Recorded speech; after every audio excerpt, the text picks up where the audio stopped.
The Alpha Customs 100-day payment plan. Locations in Prairieville and Lafayette and online at alphacustoms.net. Whew, I did it. Best reason you and your ride can be an Alpha with Alpha Customs.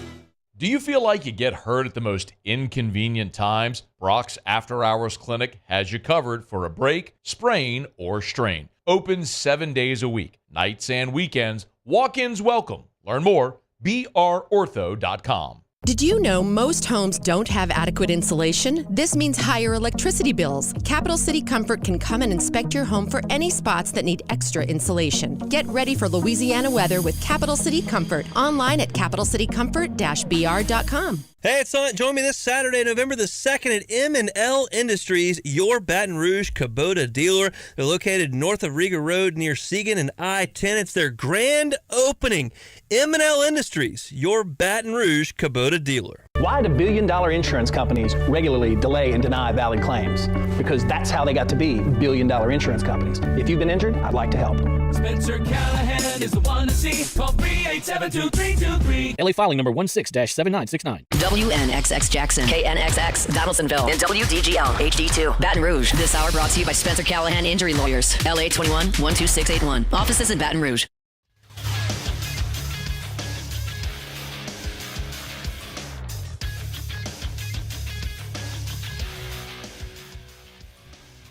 Good morning. It's 7 a.m. here on Wednesday, October 30th. Today in Baton Rouge, you can expect mostly sunny skies with a high of 88 in hour one of today's show. We'll talk some LSU football. We'll recap LSU men's basketball's victory in their exhibition last night, and we'll look at college football from a national perspective as well. You can follow us on Twitter or Instagram at OTB_ESPN and watch us on YouTube at the 104.5 ESPN channel. Hour number one of Off the Bench, live from the Mercedes-Benz of Baton Rouge studios, starts now. Welcome into Off the Bench, presented by All-Star Toyota. Ooh, you're scary. We're bringing you the spookiest sports talk in town with Jacob Hester and T-Bob Hebert. Terrifying and terrible. Live from the haunted Mercedes-Benz of Baton Rouge studio, here's Jacob Hester and T-Bob Hebert.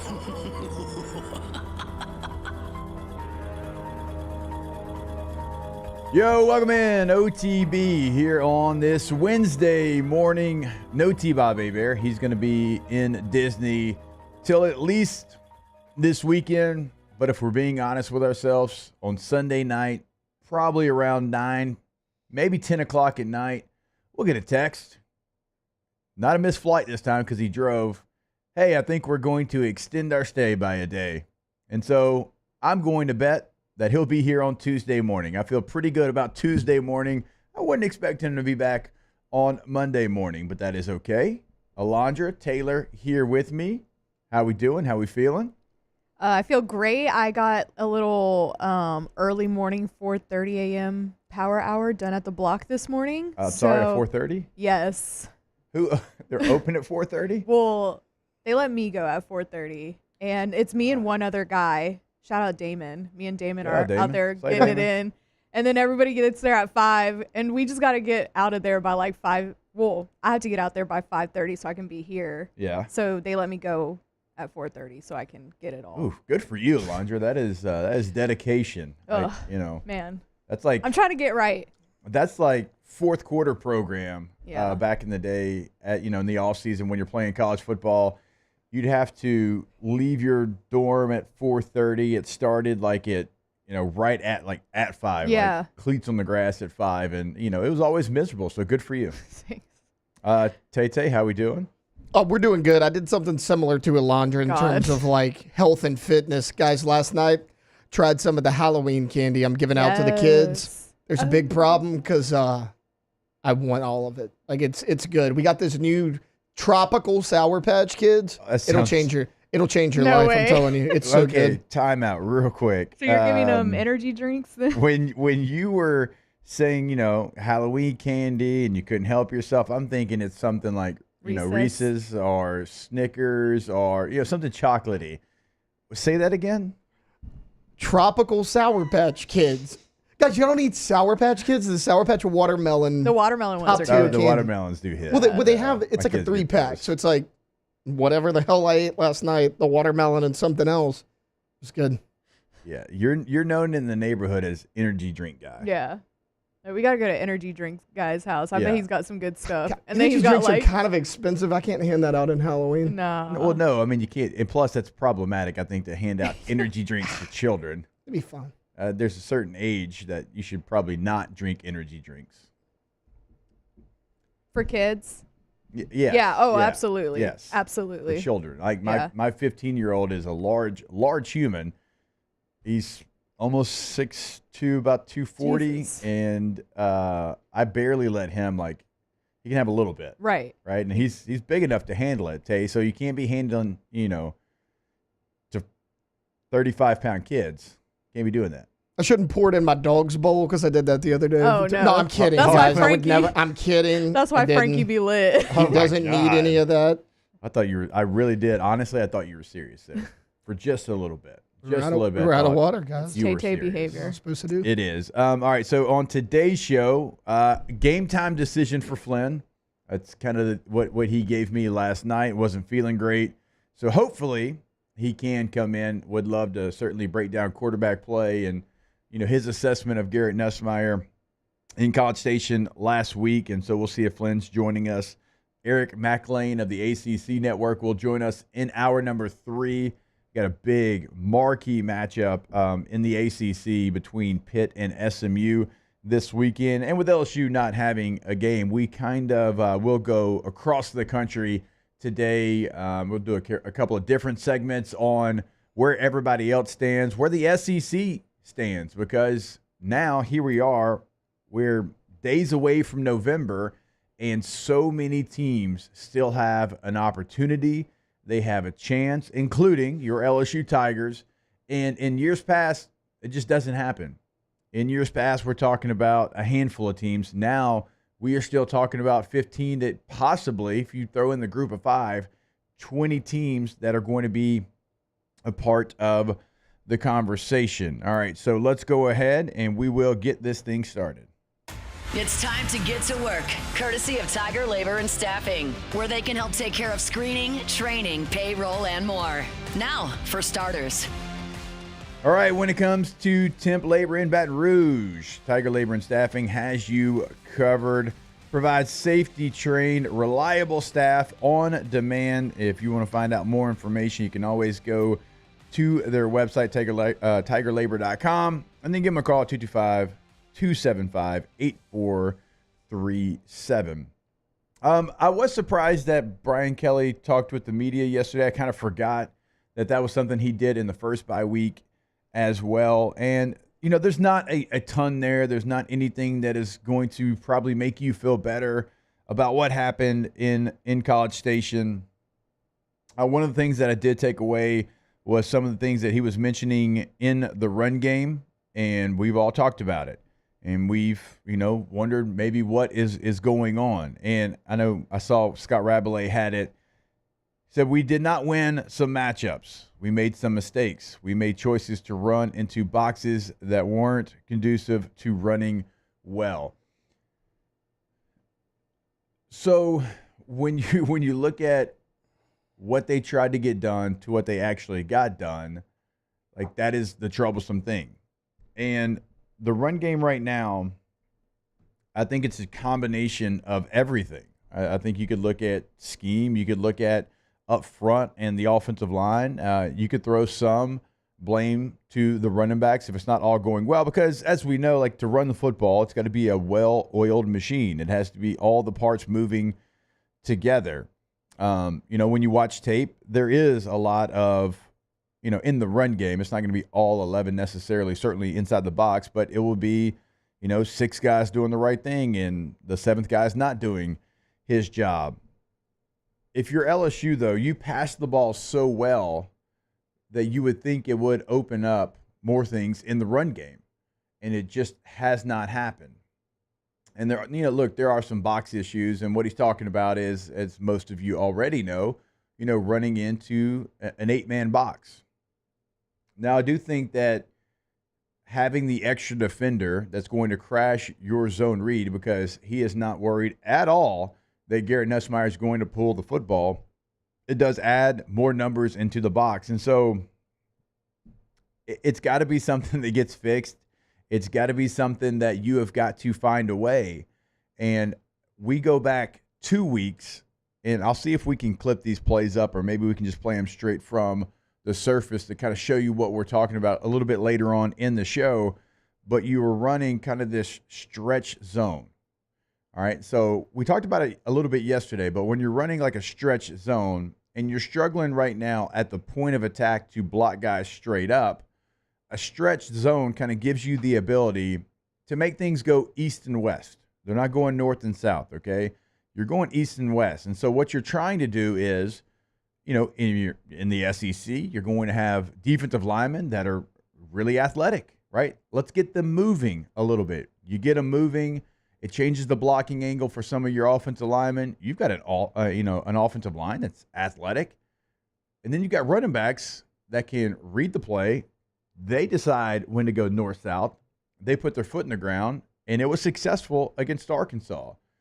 Now, sure, you do run the risk of maybe somebody shooting a gap and getting hit in the backfield, but I was surprised that LSU did not go to something similar to what they had against Arkansas. Arkansas's got a good defensive front as well. I mean, Landon Jackson's an All-American.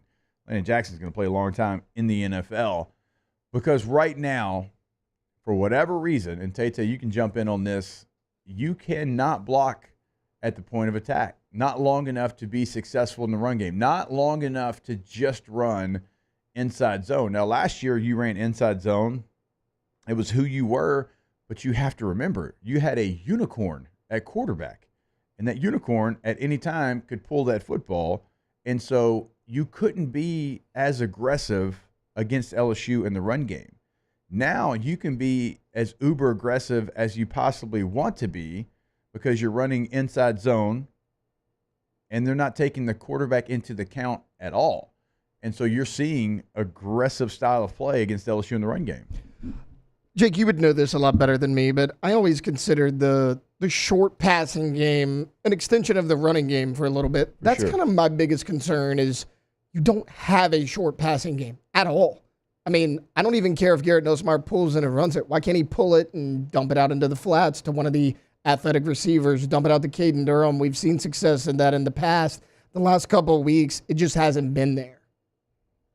No, it's and kind of, we all know the play where it's basically, well, it used to be a triple option, more just two options now, where you either hand it to the running back, Jaden could pull it and cut inside of Mason Taylor, who was in the flats, or he could throw it to Mason Taylor in the flats. We have seen that. We just haven't seen it consistently, and we haven't seen it what feels like in a couple of weeks. And Sean D says it's way too late in the season to fix the run game. It is what it is. I disagree with that. And I understand the premise of what you're saying, but everything's available. You've run counter. You've run power. You've run stretch. You've run inside and outside zone. All that's in your playbook. You just have to find what is going to be right for you in that game, in that moment. There's not going to be, certain situations where you can run the stretch zone that I'm talking about. But there's not going to be situations where you can run just straight inside zone either. Like, it's going to be a game-by-game situation. And sure, you're never going to be the best rushing attack in the country at this point. I do agree with you there, but there's things that you can change up. And we were talking about this before the show yesterday, during the breaks yesterday, about, some of the screen game. Smoke screens, nows, tunnels, bubbles, whatever it might be. And Taylor, if I'm not mistaken, Brian Kelly did hit that as well. Yeah, he did. Look, he mentioned personnel issues a lot, whether it was, screen game, running game. He basically said, we don't have the offensive line to run these things. He said, I pride myself on the screen game, the running game. He's like, you just don't have it right now. But, to your point, yeah, you had Jaden Daniels, and I guess you can see this year how much he actually covered up the running game the last 2 years, because this is the same offensive line you had a year ago, except for DJ Chester. But, by and large, it's the same group. But, Kelly yesterday did not inspire a lot of confidence in me or really anybody else who listened. Yeah, when they asked him about the screen game, I think his quote was, "We're not built for it now, but we want to be." And I am curious, like, which part he would be referring to, because I don't think it's the receivers. He said he doesn't feel comfortable with his offensive line out there in space. He's like, we have to get the O-line out there and run behind them, and he doesn't feel comfortable with them doing that. I wonder if he doesn't feel comfortable because of how thin they are on the offensive line. I wonder if that plays into it as well, because as good as these first 5 guys are, you've got no depth as far as experience behind those 5. And we saw it. We saw it play out in College Station, right? And that's troublesome. That is not good, right? And you've got some young guys that you hope can develop and you hope are going to find their way, and you got some, that have had some opportunities. But LSU, like, there's some things like in the screen game. You look at Aaron Anderson. You look at Xavier Thomas. You look at the receivers that they have. They've got guys that feel like they would be great candidates to run those plays. And so, Tay, I don't know if you agree with this. I don't think it's a receiver issue at all. Like, it feels like the offensive line and maybe the depth of that offensive line is the thing he's talking about. Yeah, because I was texting you about this yesterday, and you were like, I think we have perfect receivers for this. Was he talking about running backs? Can't be that either. Caden Durham's made a lot of plays out of the backfield. We've seen Josh Williams be able to catch the ball out of the backfield as well. It has to be the offensive line depth, because you mentioned, like, Xavier Thomas and Aaron Anderson, like, preseason, that's all they talked about was getting the ball in space. Yeah. Chris Hilton's fast enough to outrun anybody on the field. So, yeah, I mean, it kind of has to be O-line. Sean D says, run game against Arkansas wasn't as amazing as people think. It was not, a 300-yard performance. But I don't think that's what we're saying. I don't think that's what we're talking about. You're not a running football team. Now, that part of it, that's okay. You could be a team that throws the football at a high level. Look, you had a quarterback that last week everybody's talking about potentially taking over everyone in the NFL draft. You've got really good receivers, okay? You have an offensive line that pass protects really well. They didn't run for 300 against Arkansas, but they ran it well enough. They made you worry about it enough. They made enough plays for it to be the balance that you're looking for. So that's the point. It's not that you're going to – look, this is not going to be, 2005 LSU or 4, 6, or 7, whenever, like when we ran the football first. It's not what it is, and that's okay. Again, Arkansas, you weren't like, hey, man, did y'all see how, LSU ran all over Arkansas? No, but you were successful in the running game. Like, that's the thing. You were successful to what you needed to get done to be the offense that you wanted to be. That's all you have to do. We're not saying you lead the SEC in rushing, right? You just have to be successful enough on the ground where it doesn't become one-dimensional football. That's where you get in trouble. And it doesn't matter how good you are up front. And LSU's really good protecting the quarterback. Before last game, they'd given up 2 sacks, best in the country. The offensive line before last game, they didn't have a sack to their credit. But if you become one-dimensional in the SEC, A&M, Alabama, hell, I'll even throw Vanderbilt, Florida, Oklahoma, all these teams left on your schedule. They have guys that are going to feast on that because they know they don't have to worry about everything. They just have to worry about one thing. And so, to the standard of what you need to get done, they did run the football well enough against Arkansas. All right, we will step away for the first time. We do have a ton to get to. It's Bryce Underwood stuff. Fascinating that, Tay, you put into the document about, potential there and NIL and where that's going to be. We'll take a look across the country at some of the games this weekend. Stay locked in here. It is OTB 104.5 ESPN Baton Rouge. Off the bench. All right, go to All-Star Toyota of Baton Rouge.com. All-Star Toyota of Baton Rouge.com is the website. And like we tell you every single day, no matter what you're trying to get done, everything is available. So if you're buying a new vehicle, of course, they've got everything right there ready for you. Now, something for everyone, every lifestyle, every need will be met.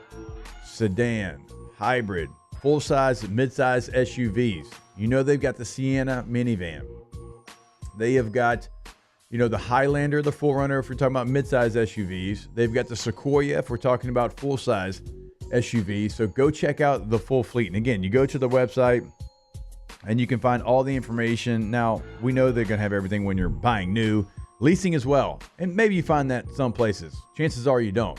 But I know you're not going to find it in the rental department. Everything is available for you to rent per day rental prices. Call Miss Lisa Sessions today at allstartoyotabatonrouge.com. The only thing scary about the deals at Bayou Ford is if you miss out on them, like $15,000 off F-150. Bayou Ford has $15,000 off Ford F-150. All new Bayou Ford vehicles come with a complimentary 7-year powertrain warranty. The crew at Bayou Ford is going to do right by you.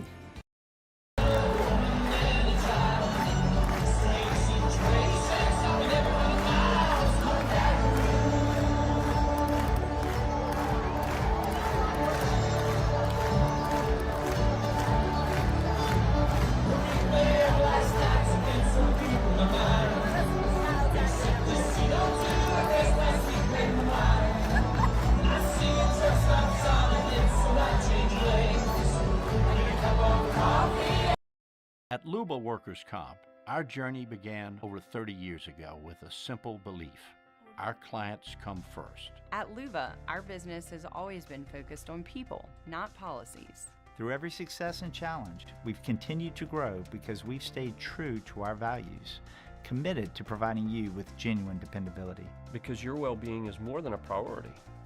It's our purpose.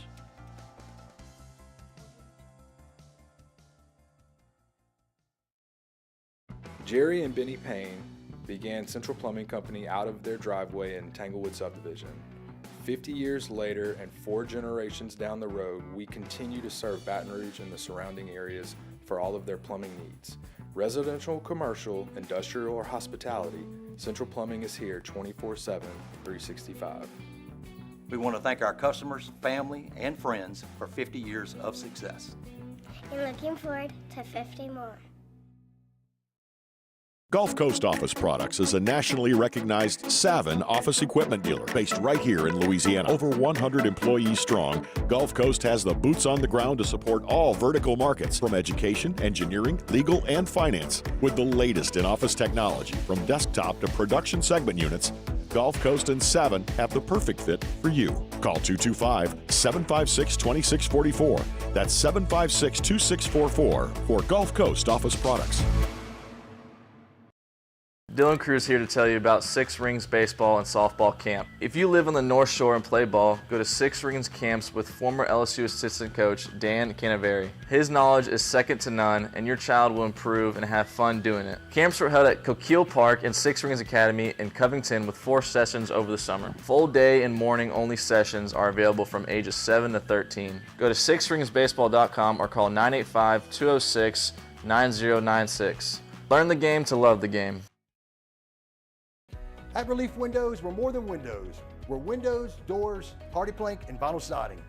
But our number one product is always customer satisfaction.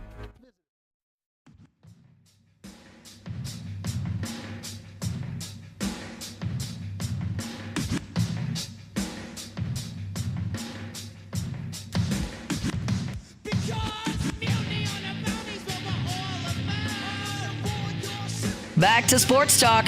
Maybe. Off the bench.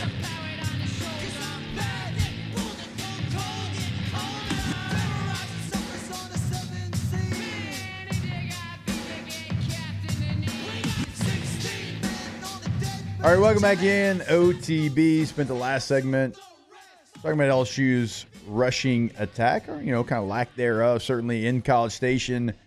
23 attempts, 24 yards, and that's why we keep going back. And I know that to the LSU standard of what they've always done running the football, maybe this stat line I'm about to give you against Arkansas doesn't really excite you the way that you would think. Those 37 rushes for 158 yards, 4.3 yards per carry. Now, you did have 3 touchdowns. That's always going to be the added benefit. But that's what we're saying is that stat line, if you have that against Texas A&M, you run the game winning. You win running away. It's not even close, right? So it's not going to be the 35 carries for 215. That's just not what it's going to be. But if you can live somewhere around that world, that does feel like it will be enough for you to be successful 9 times out of 10. And that's going to be the challenge. That's going to be a challenge that they have coming up against Alabama in a couple of weeks. All right, let's pivot to the next conversation. And Tay, you put this one inside the document, and we all know it. There's not necessarily teams, but there is a team making a major push for your number 1 overall recruit, Bryce Underwood. It's the Michigan Wolverines, unfortunately, because as we know, he is from Belleville, Portnoy. Michigan. Yeah, so it's so funny. We brought this up about a month ago with Portnoy saying, do whatever I can to help this program get the best quarterback possible. And everybody's mind was like, oh, it has to be Bryce Underwood. Well, it might actually be Bryce Underwood. Pete Nakos of 1-3 says that Michigan has offered an NIL package north of $5 million now over a 3 to 4 year period. But he does say it's actually on par with what LSU has lined up for him. Okay.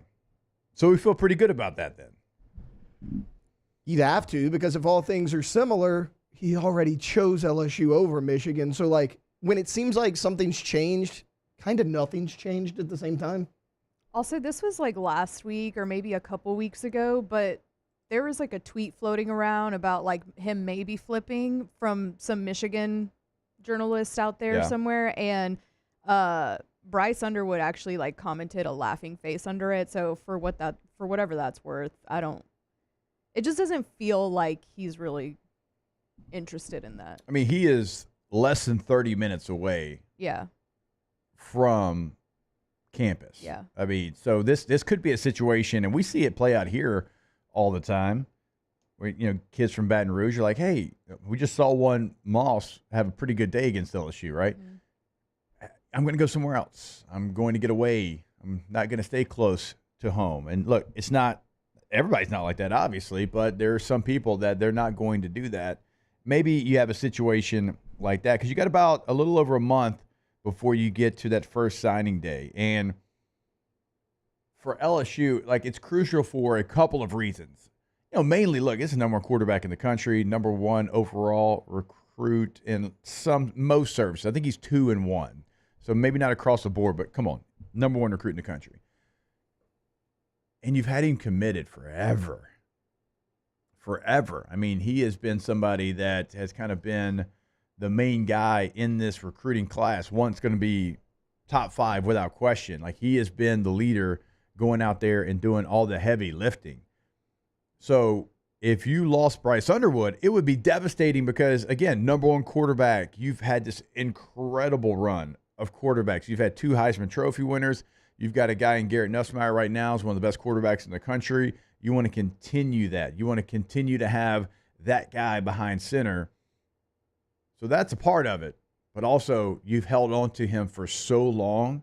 And we know how this goes sometimes. You lose these recruiting battles after you've had the guy committed to you for this long. It would be a major blow to LSU. Yeah, it would be. Underwood's a guy who is just raved about Joe Sloan. So I imagine as long as Joe Sloan's here, that looks pretty favorable for LSU. And, I get that it's his first year, so he's not on the hot seat. But if you're Bryce Underwood, you got to think there's a lot more stability at LSU under Brian Kelly than there is at Michigan under Sharon Moore. I mean, they have been awful on the offensive side of the ball this year. And does a Bryce Underwood really change that? Because their weapons on the outside aren't great either. I mean, they got Donovan Edwards, but, their receivers aren't exactly. People aren't knocking on their door trying to get those guys in either. So, if you're Underwood, you take everything into consideration, all things are equal, I would imagine the coaching has to play in LSU's favor. Now, LSU's coaches, and they're doing this, sure, you point to Joe Burrow, you point to Jaden Daniels, you point to Garrett Nussmeier for Bryce Underwood and say, hey, look at here. Heisman Trophy winners, number 1 overall draft choice, number 2 overall draft choice. Jaden Daniels, he's minus 400 to win Rookie of the Year, and he's got really good MVP odds as well, all right? So you use that. You use what Nussmeier's done this year. But to your point, Tay, you also use Jamar Chase and Justin Jefferson and Malik Neighbors and Brian Thomas Jr. and Kyron Lacey and Aaron Anderson. Those are players that obviously played receiver for you, and you know where all of those receivers are from? Anybody want to take a guess? LSU? Yep. And where else? What from state? The state of Louisiana. Oh, okay, yeah. There we go. I thought we were going with the obvious one. Well, I mean, they're both obvious. Both obvious.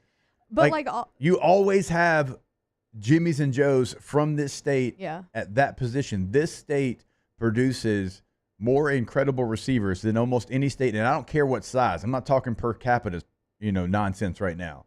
I'm talking dogs at the receiver position. You've got like 4 of the best receivers in the NFL, and they're all from, of course, Alondra, LSU, but they're also from Louisiana. Well, okay, so playing right into that, I saw this actually yesterday. The NFL Instagram page put this out. It was a graphic of the receiving yards leaders in the NFL. Number 1 was Jamar Chase.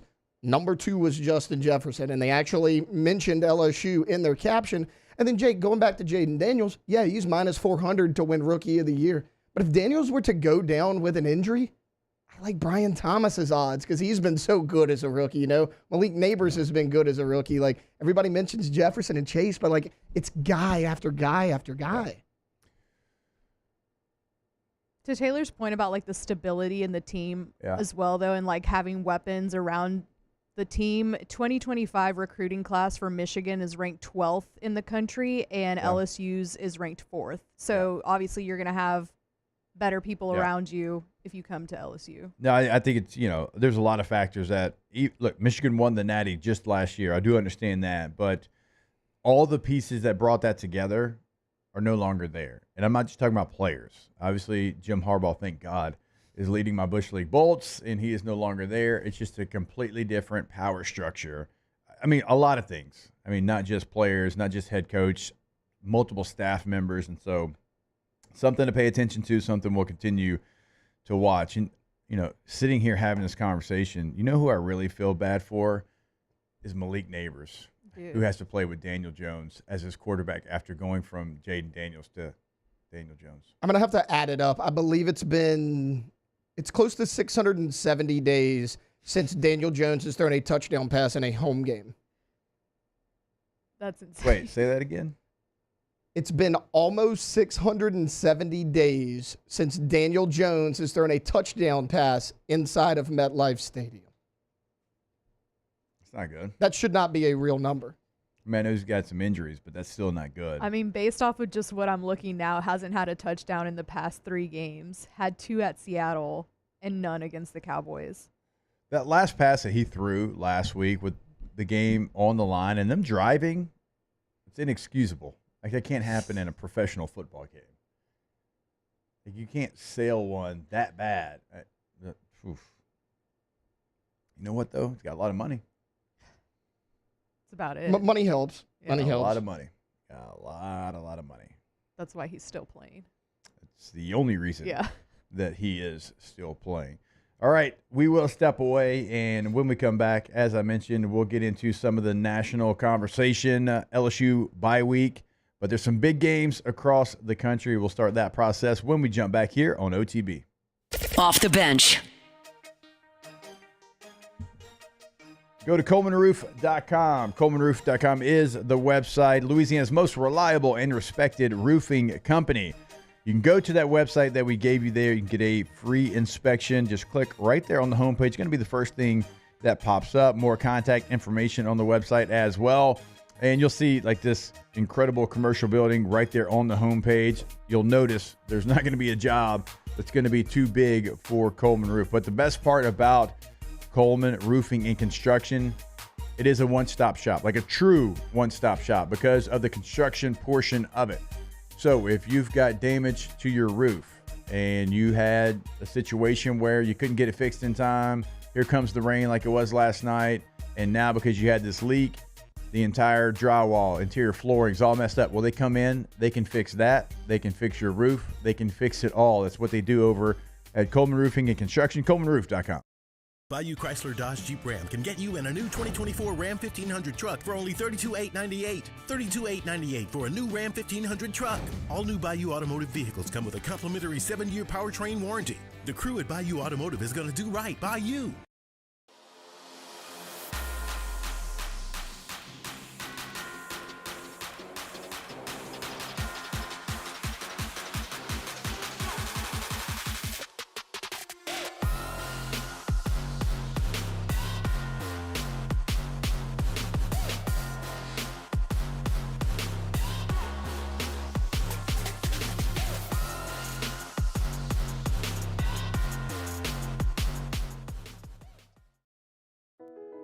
I've been doing business with Luba for 25 years. They're dependable, trustworthy. It's just the attention to detail with our clients. Our folks have years and years of experience. They're highly trained professionals, but many companies have that asset. What I'd like to think makes Luba a bit different is that we use those talents in a way that truly is dedicated to serving the needs of the folks who depend on us. Breck teamed up to reimagine your parks, and you imagined big. With your help, we went to work, creating 12 beautiful community parks across the parish. A family-sized water park, miles and miles of trails, and parks just for your dogs. There are more places to splash, to explore, to run wild, and even soar. You imagined, we delivered. Gold. Breck, your #1 park system in the nation. Electricity is all around us, and our families depend on it. Every day is sparked by the power of a cold drink or a warm meal, a movie night, and a comforting light at the end of a dark hallway. From sunrise to sunset, playtime to bedtime, our team is ready to take care of your electrical needs. Even in the case of an after-hours emergency, the light in your life shines brighter with Mr. Electric. Hey, it's Matt Moscona. For years, you've heard me tell you about Insurance Network of Louisiana, helping you find better coverage for less money. But it's not just for your home and auto. They also offer commercial properties. So, retail stores, professional offices like doctors, dentists, attorneys, clothing boutiques. Insurance Network of Louisiana can find you better coverage for less money. They service the entire state of Louisiana, and they're local. So call today at 293-0450 or lainsurance.net. Gulf Coast Bank and Trust is giving our customers the power to bank anywhere, anytime during this challenging event. And we're right there with you. Our mobile banking app is a smart way to...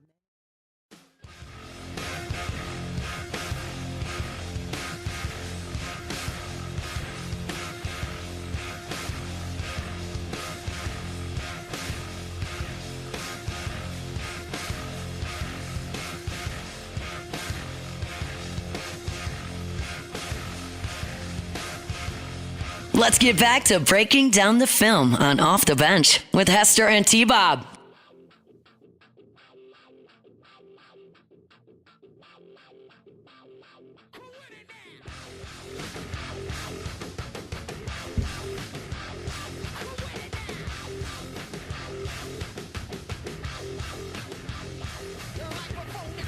All right, welcome back in. OTB 104.5 ESPN Baton Rouge here on this Wednesday morning. Again, Flynn, still a game time decision. Not feeling great. It's okay, Matt. If you don't feel great, stay home. We'll just literally make fun of you for the entire hour and bring it up multiple times. Somebody went a little too hard at the Taylor Swift concert, turns out. We've all been there. I was about to say, I was looking right at you. We've all been there. Looking right at you, Alondra. So we'll see if Flynn is in the next hour. But here in this segment, and again, LSU's off, and we will preview the Alabama game from every single angle as we get closer. But and throughout the show, we'll do this a couple of different times in different ways. Where everybody's at right now, and how many teams still have a great opportunity to make the college football playoff. And look, you've got some that none of us had in this position. Like, we take a look at BYU. Last year, they were 5-7. This year, they're 8-0, number 9 team in the country. Indiana last year, they were 3-9. Kurt Cignetti comes in. They're now 8-0, number 13 team in the country. Texas A&M, 7-6 last year. 7-1, number 10 team in the country. Iowa State, 7-6. This year, 7-0, number 11 team. The Pitt Panthers, Pat Narduzzi, 3-9 last year. They are 7-0, number 18 team in the country, which the fact that they're all the way down at 18 is kind of ludicrous, although their schedule is incredibly difficult down the stretch. They've got at SMU, Virginia, Clemson, at Louisville, at Boston College. Colorado, Tay-Tay's Colorado Buffaloes, 4-8.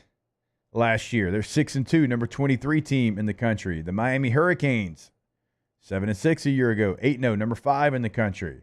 Washington State, 5-7 last year, 7-1, number 22 team in the country. Army, 6-6, now 7-0. Navy, 5-7, now 6-1. By the way, Washington State, in the playoff conversation, they actually do fall back down to a group of 5 portion of it.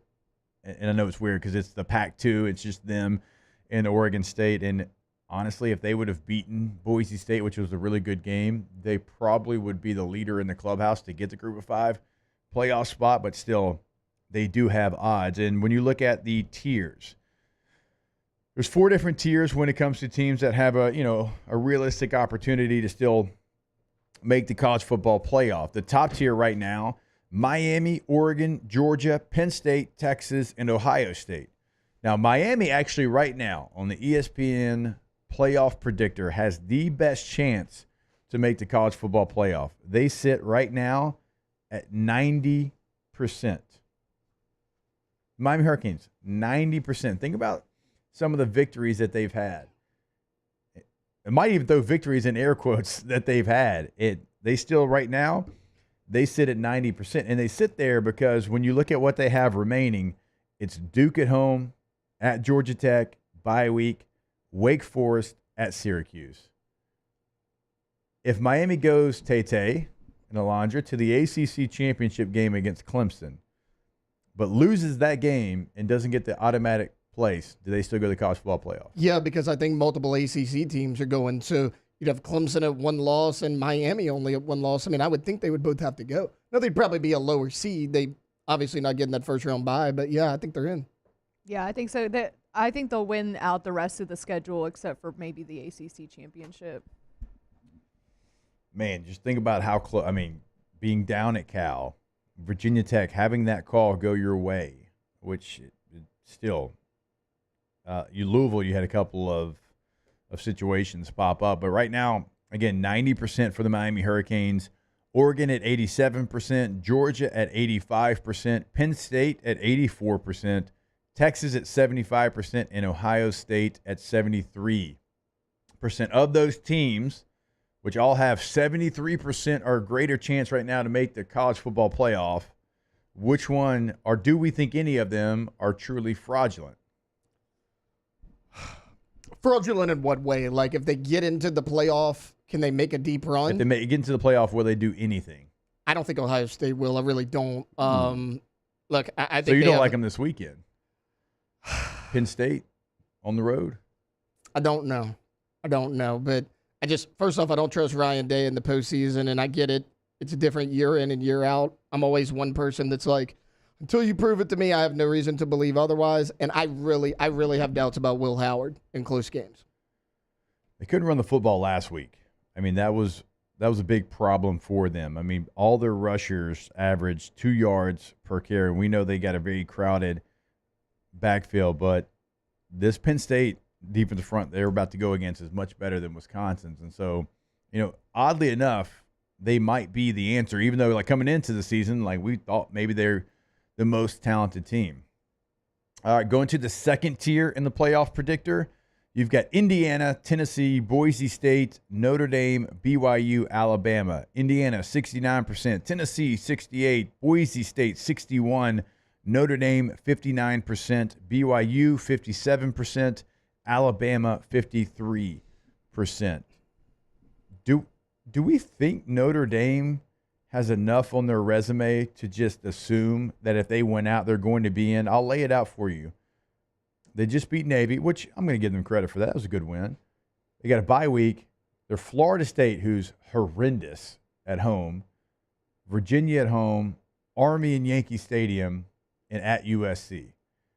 Now, the Texas A&M win is holding a lot of weight, but the NIU loss, who just lost to Ball State, is getting worse and worse by the day. Does Notre Dame run the table and get into the college football playoff? If they run the table, yeah, they're in. Yeah? I think name recognition alone, like, do they deserve to get in? That's another conversation. But, I mean, going back to the ACC, Jake, if what plays out, like we were just talking about, actually happens, I think that hurts Notre Dame, meaning if Miami runs the table regular season, they lose to Clemson in the ACC championship, both of those teams are going. You have a one-loss Clemson, who's the ACC champion. You have a one-loss Miami, who's probably still a top 15 team at that point. The SEC, we know, is still up for grabs. It really depends on what happens with the Big 12 and the Big 10 at that point. Like, there's actually a chance they don't get in. But, I mean, I think they do based on name recognition. Now, Clemson right now has no losses in the ACC. They've got Louisville, Virginia Tech on the road, Pitt on the road, the Citadel, South Carolina. I laid out Miami's schedule. SMU, another undefeated team, they've got Pitt, Boston College, at UVA, and Cal. Clemson, Miami, SMU, all undefeated, don't play each other. Yeah, who's to say all three of them don't You go? very easily could. Now, Pitt's going to have a lot to say because Pitt plays Clemson and SMU, and Pitt's also undefeated.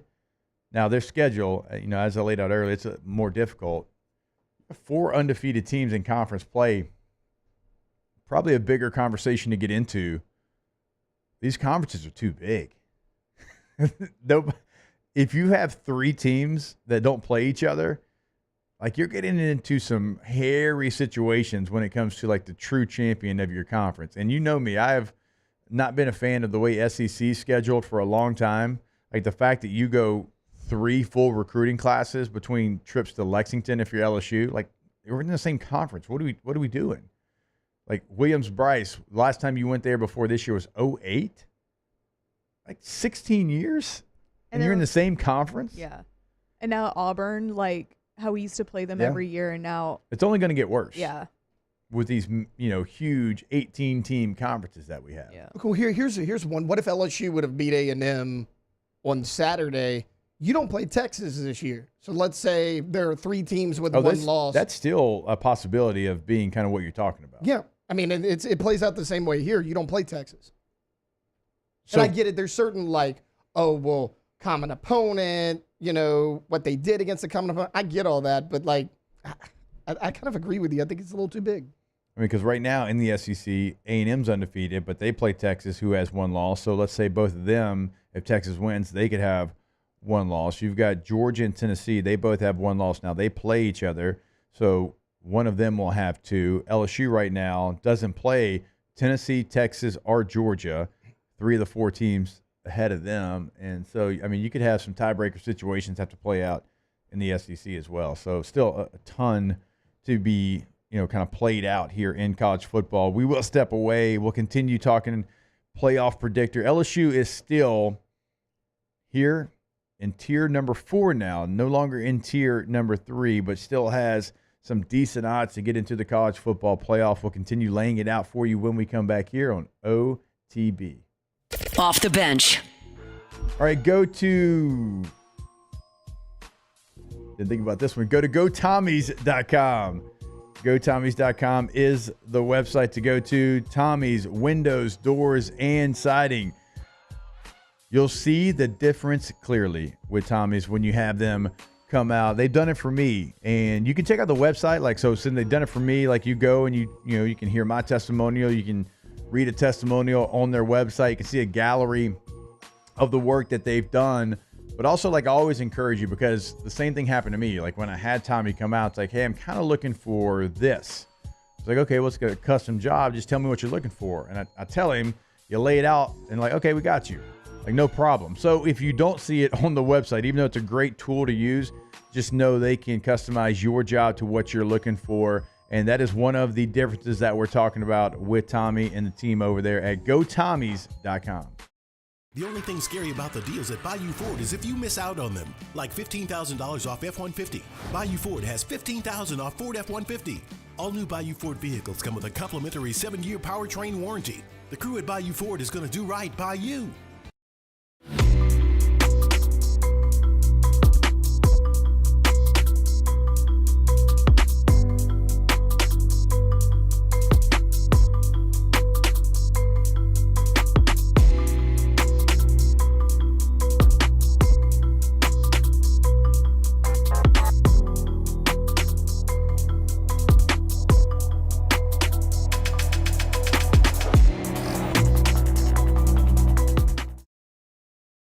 Luba Workers' Comp, our journey began over 30 years ago with a simple belief.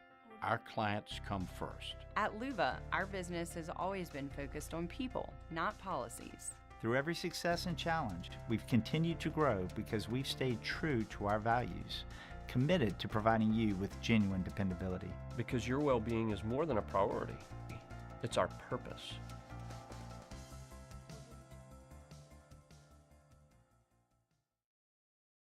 Jerry and Benny Payne began Central Plumbing Company out of their driveway in Tanglewood subdivision.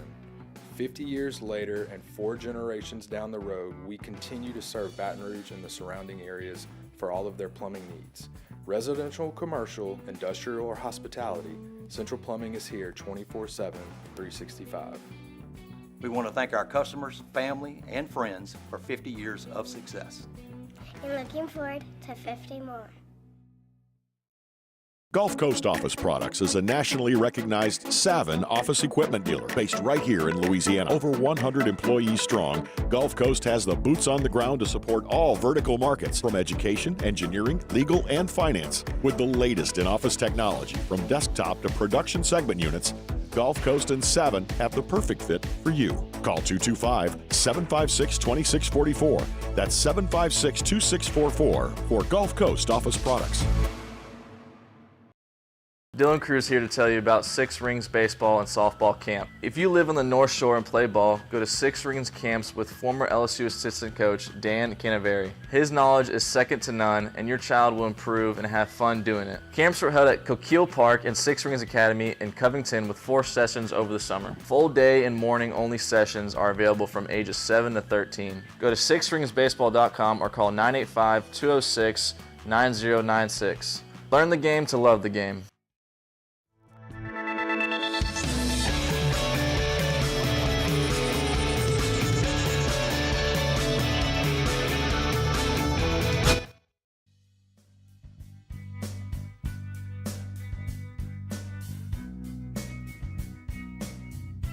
Welcome back to the 9th-ranked morning sports show in America. Off the bench.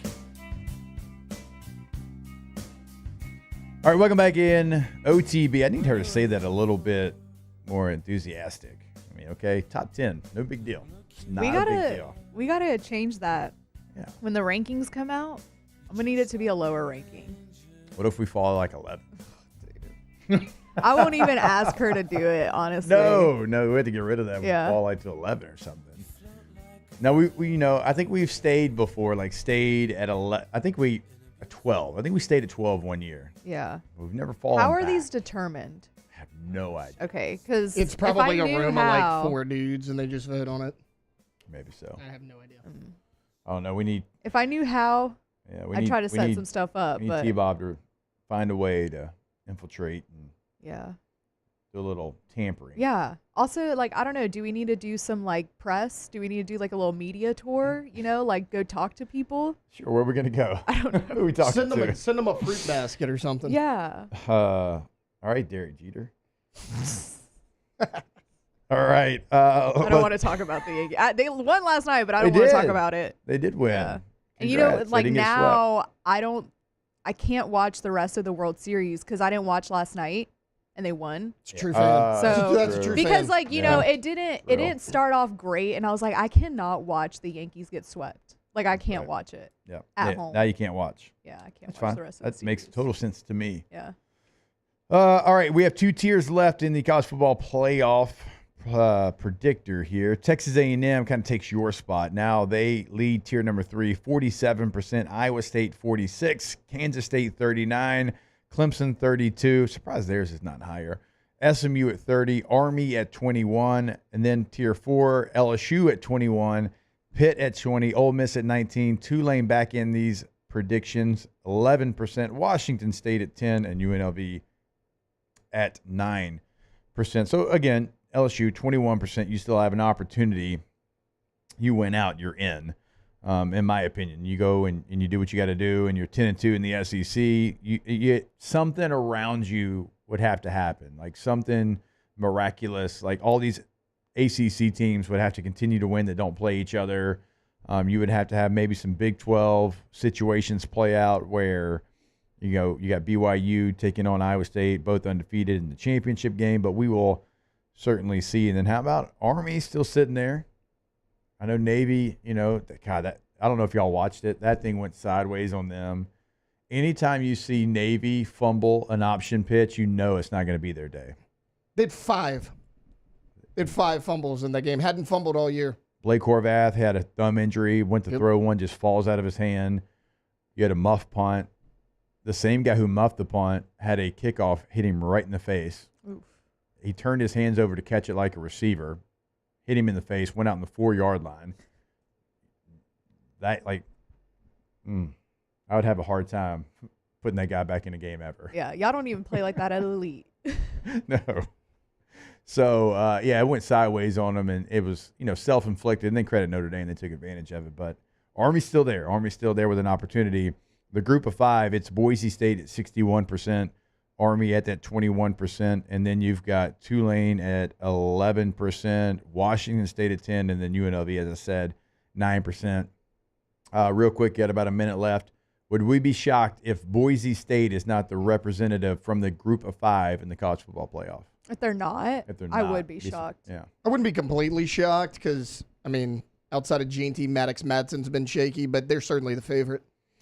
Well, when you look at this, it's 61%, and then you got to go all the way down to 21%. Yeah. And then also we do know Army still plays Notre Dame in Yankee Stadium. Now, an opportunity, but if they lose that one, then they're out of it. And Tulane, God, that Kansas State game for Tulane. If they win that, where would they be right now? All right, Flynn, game time decision. We'll see. Don't have high hopes. OTB coming back your way. Off the bench. All right, go to yourgoodwood.com. That is the website. Check out a full list of services that they can handle for you. Because, look, there's more than just one thing.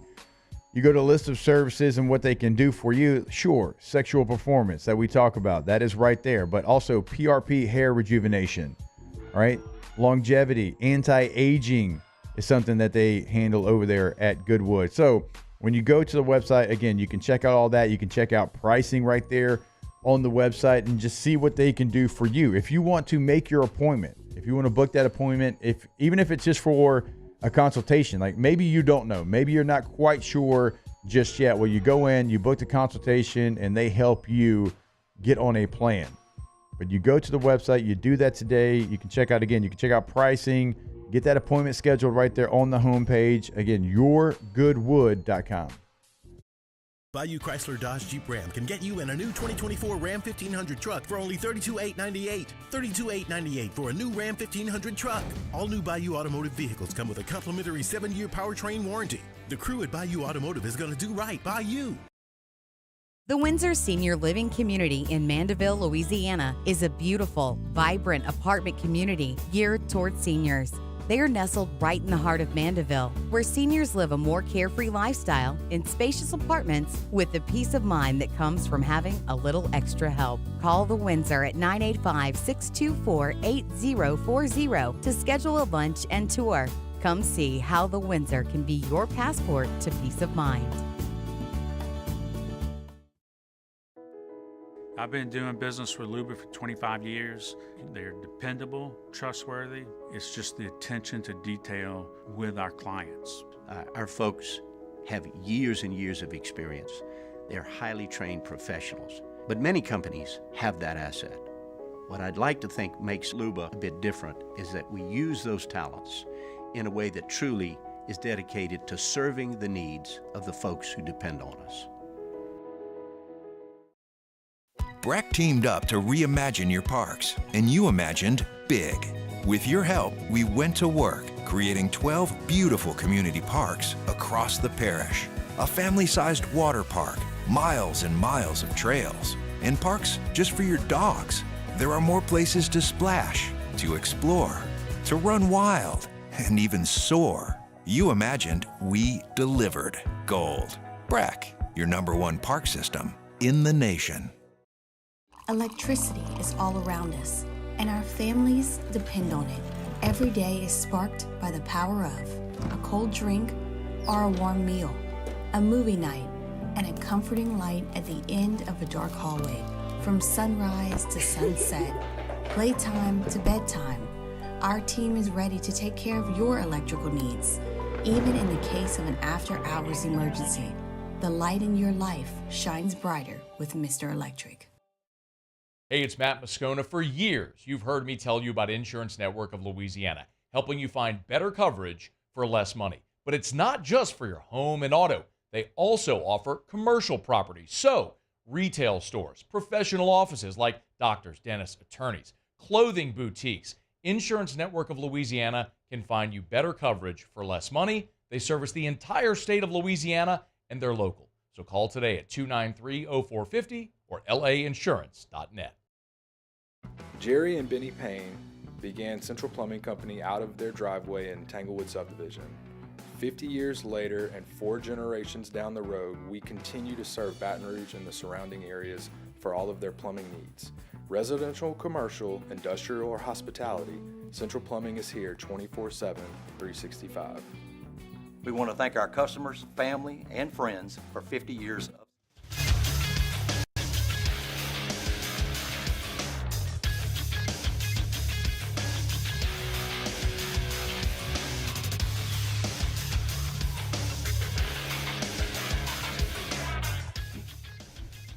Good morning. It's 8 a.m. here on Wednesday, October 30th. Today in Baton Rouge, you can expect mostly sunny skies with a high of 88 in hour 2 of today's show. We'll talk a little New Orleans Saints, and we'll continue our discussion of the college football rankings. You can follow us on Twitter or Instagram at OTB_ESPN and watch us on YouTube at the 104.5 ESPN channel.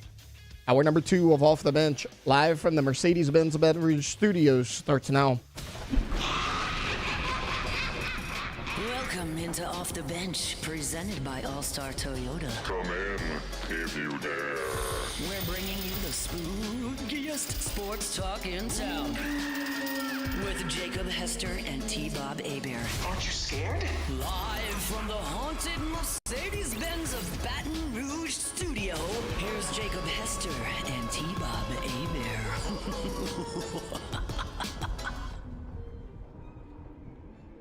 Welcome back in, OTB.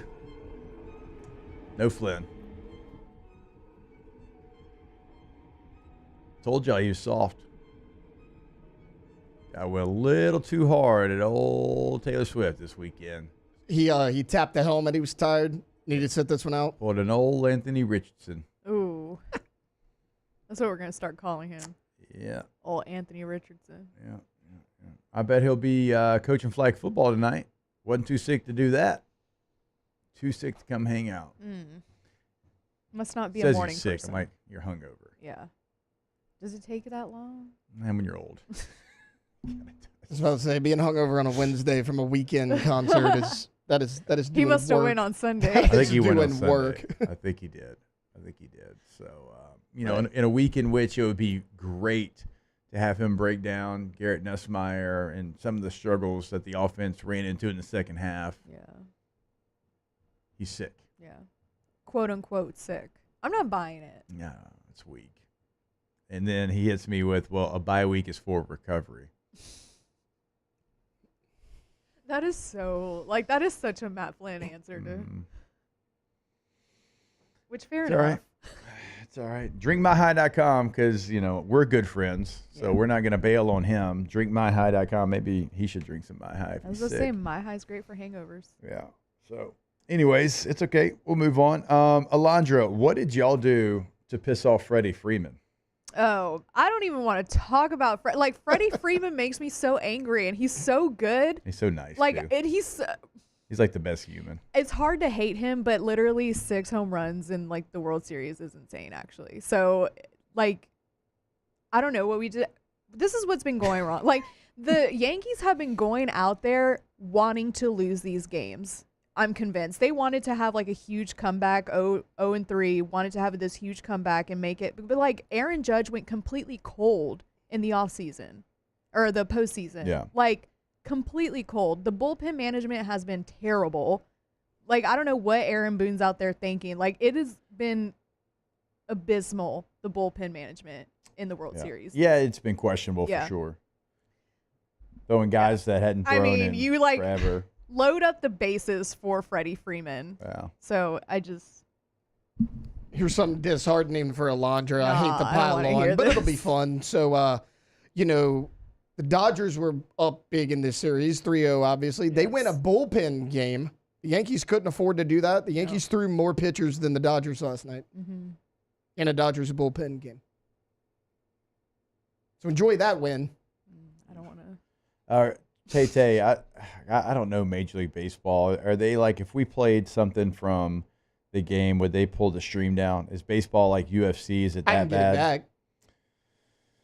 It's almost worth playing the foul ball that the fan literally took Pulled out of the glove. out of Mookie Betts' glove. Like literally pried his glove open.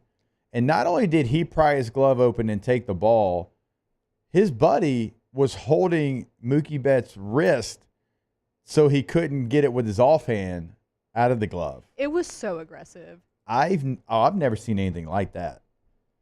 Like we've And seen then fans, like, and Torres was we all know called out for Bartman. that.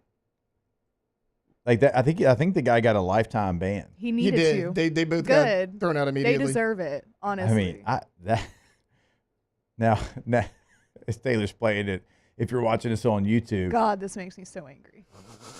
I mean, if I'm Mookie Betts, like You idiot. he's mad. I'm pissed if that happened to me. Well, also, it's not like a quick, like, I'm going to be smooth with it. Like, it's very obvious what they're No. doing. Just give up on it at that point. Yeah, what do you do? Like, do you not think it's the World Series? They've got 1,000 cameras in that stadium, right? You also just look like an idiot. This isn't an ESPN Plus, replay of a Sun Belt game on a Wednesday night where they've got 2 cameras. Like, look at that. Why are you grabbing his hand? Why are you touching that man? Like, I'm all for, like, if you want to catch a foul ball and it's, behind the fence, but you are grabbing one of the best players in baseball's glove, ripping it out, and also grabbing his wrist to try to pull his arm away. Like, they're lucky that that's all they got, honestly. But the Yankees did win the game.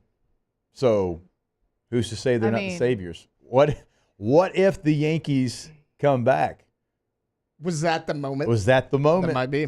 Was that the New York moment? Acting like a New Yorker. So, I mean, maybe if the Yankees come back and win the series, do they lift the lifetime ban? I would. I mean, okay, let's be honest too. Like, how can you enforce a lifetime ban?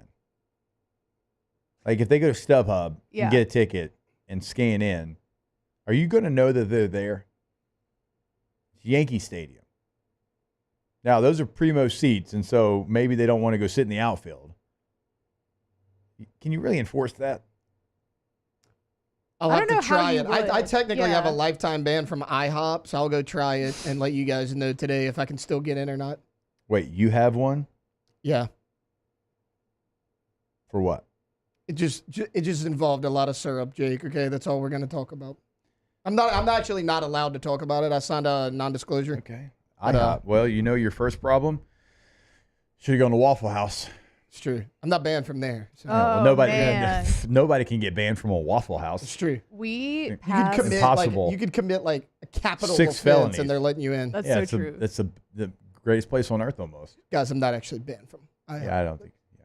We That'd be funny. drove Real white past, that you said I have at Waffle House. We drove past a Waffle House yesterday, and I was like, "Oh my God, that Waffle House is calling my name right now." Brittany was like, "If I had my debit card, I'd like pull over right now." And I was like, "No." Hold on. Brittany tried to hit that if I had my wallet on you? I know. I was like, you know what?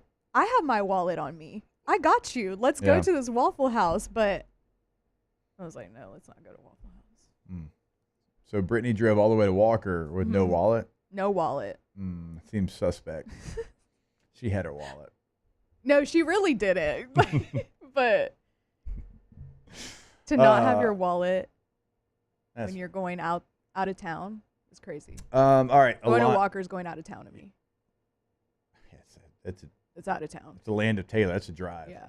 You'll need your What do your y'all wallet. have going on out there? Like, we What you were mean? driving and the roads were under massive construction. We were like, what is happening? Wait, where at? I don't remember. I don't know my way around Walker.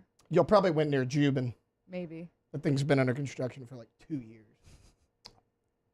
I'm going to say I've never been to Walker, I don't think.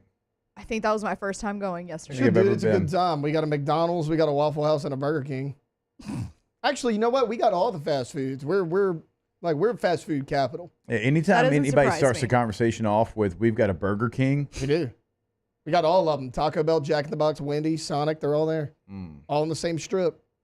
Pick your poison. What else we got? We got a high school. Okay. It's not much. Do we have a Walmart? Oh, yeah. We got us a Walmart, guys. Okay, well, you didn't lead with that. You lead with Burger King. Always assume that we got a Walmart, though. Yeah, that part is fair. Plus, I never go to Walmart, so. Why? It's not my vibe. Because we support local here. Well, and then, and we don't want to support Arkansas. Well, and then, Victoria, like my wife works from home, so she'll just text me and be like, hey, is there anything we need to add? And we'll add it. She does grocery pickups, like during the day, so I don't ever really have a need to. The grocery, and I'm in the minority, so I know that. And it's easy to order groceries now. It's easy to pick them up and do that. Did we lose the art of getting the buggy and going up and down every aisle and enjoying some grocery shopping? I still enjoy it. I love grocery shopping. I do too. I can spend hours in the grocery store. I go up and down every aisle because I might need something. Right. I really do look down every aisle. Yeah. Even if I'm just running in, it happens. Taylor. I'm in and out as quick as I can. Guys, I don't do the grocery pickup. I can call up Victoria and y'all can yell at her.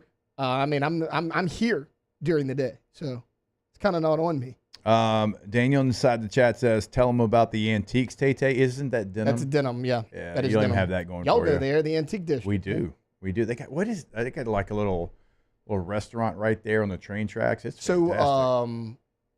Yeah, they have that Le Chien Brewing, little brewery out there. I don't know about that, but I know about the little restaurant, right? I say restaurant. Sandwich shop? I don't know what you call Whistle it. Stop. Is it? That's what it's called because it's right by the railroad tracks. It's called the Whistle Stop? Yeah. Okay. At the railroad tracks. I think it's an appropriate name. All right. He also says if you're born in Denham, you basically live in Walker. That's actually fair. I go to Denham quite a bit. Shout out to the Whistle Stop. Yeah. Alondra, before we take a break, are the Yankees cooked? 3 games to 1. I don't see, the bullpen is worrying me. It's happened before. I think that we threw Garrett Cole in the first game, and that's our strongest arm, in my opinion. So I think we're cooked. Yes. Yeah. And we're about to go back to LA, so definitely cooked. Yeah. Taylor, they cooked? Unfortunately. Done? Yeah, they're cooked. They're done. Sorry. Hey, great season. Great season. I just mentioned all the pitchers they threw last night. They're done. Yeah. Boone has proved he can't win the big game, so all right. Might be time to move on from him.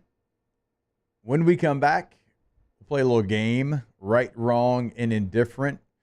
The college football weekend, look, you can even extend it to the NFL if you want to. It's what we got right, what did we get wrong, and what still lives in the gray area of indifferent. And we'll have that for you right here. OTB 104.5 ESPN Baton Rouge. Off the bench.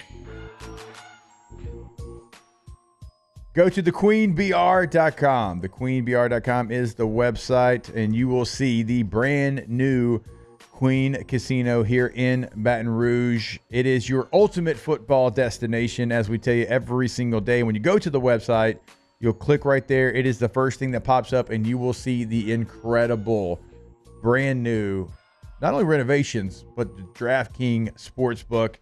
You can sit there, watch games all day on Thursday, Saturday, Sunday, Monday, every day, right? They're going to have something. Like last night, you had multiple college games. If you want to go watch those, and you can go bet at the kiosk, you can bet at the window, you can live bet, you can sit there, you can turn in that ticket at the end of the night, and you can get cash back in your hands. Man, we love it. We'll be there next week, next Thursday. We always would love for you to come hang out with us at the Queen, thequeenbr.com.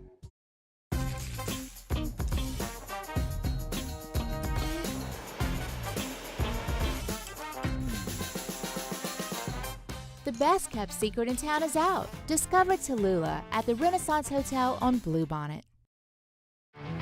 There it is, the extra mile, on the border of expected and extraordinary for those willing to go further, like vans customized for work or play, with safety and tech to keep you connected, supported by a 5-star sales, service, and finance team, and backed by the 1-star you know.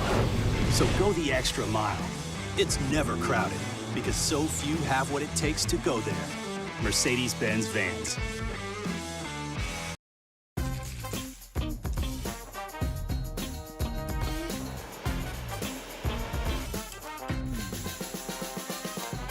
The best kept secret in town is out. Discover Tallulah at the Renaissance Hotel on Bluebonnet.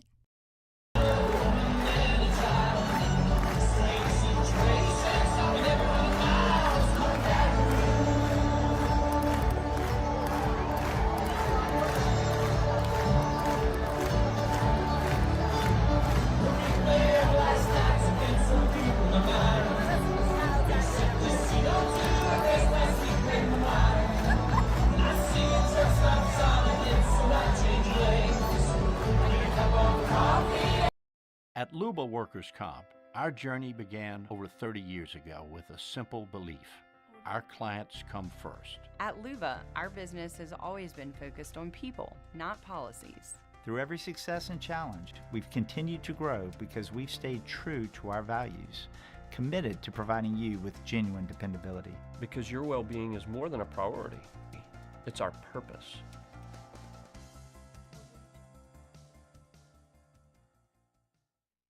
Dylan Cruz here to tell you about Six Rings Baseball and Softball Camp. If you live on the North Shore and play ball, go to Six Rings Camps with former LSU assistant coach Dan Canaveri. His knowledge is second to none, and your child will improve and have fun doing it. Camps were held at Coquille Park and Six Rings Academy in Covington with 4 sessions over the summer. Full day and morning only sessions are available from ages 7 to 13. Go to sixringsbaseball.com or call 985-206-9096. Learn the game to love the game.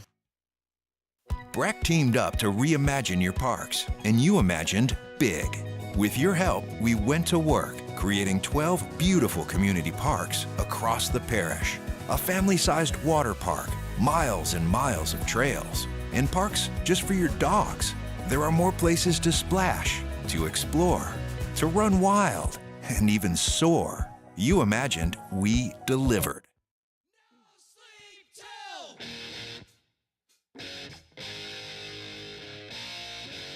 Welcome in to the best morning sports-ish show around. Off the Bench with Hester and T-Bob.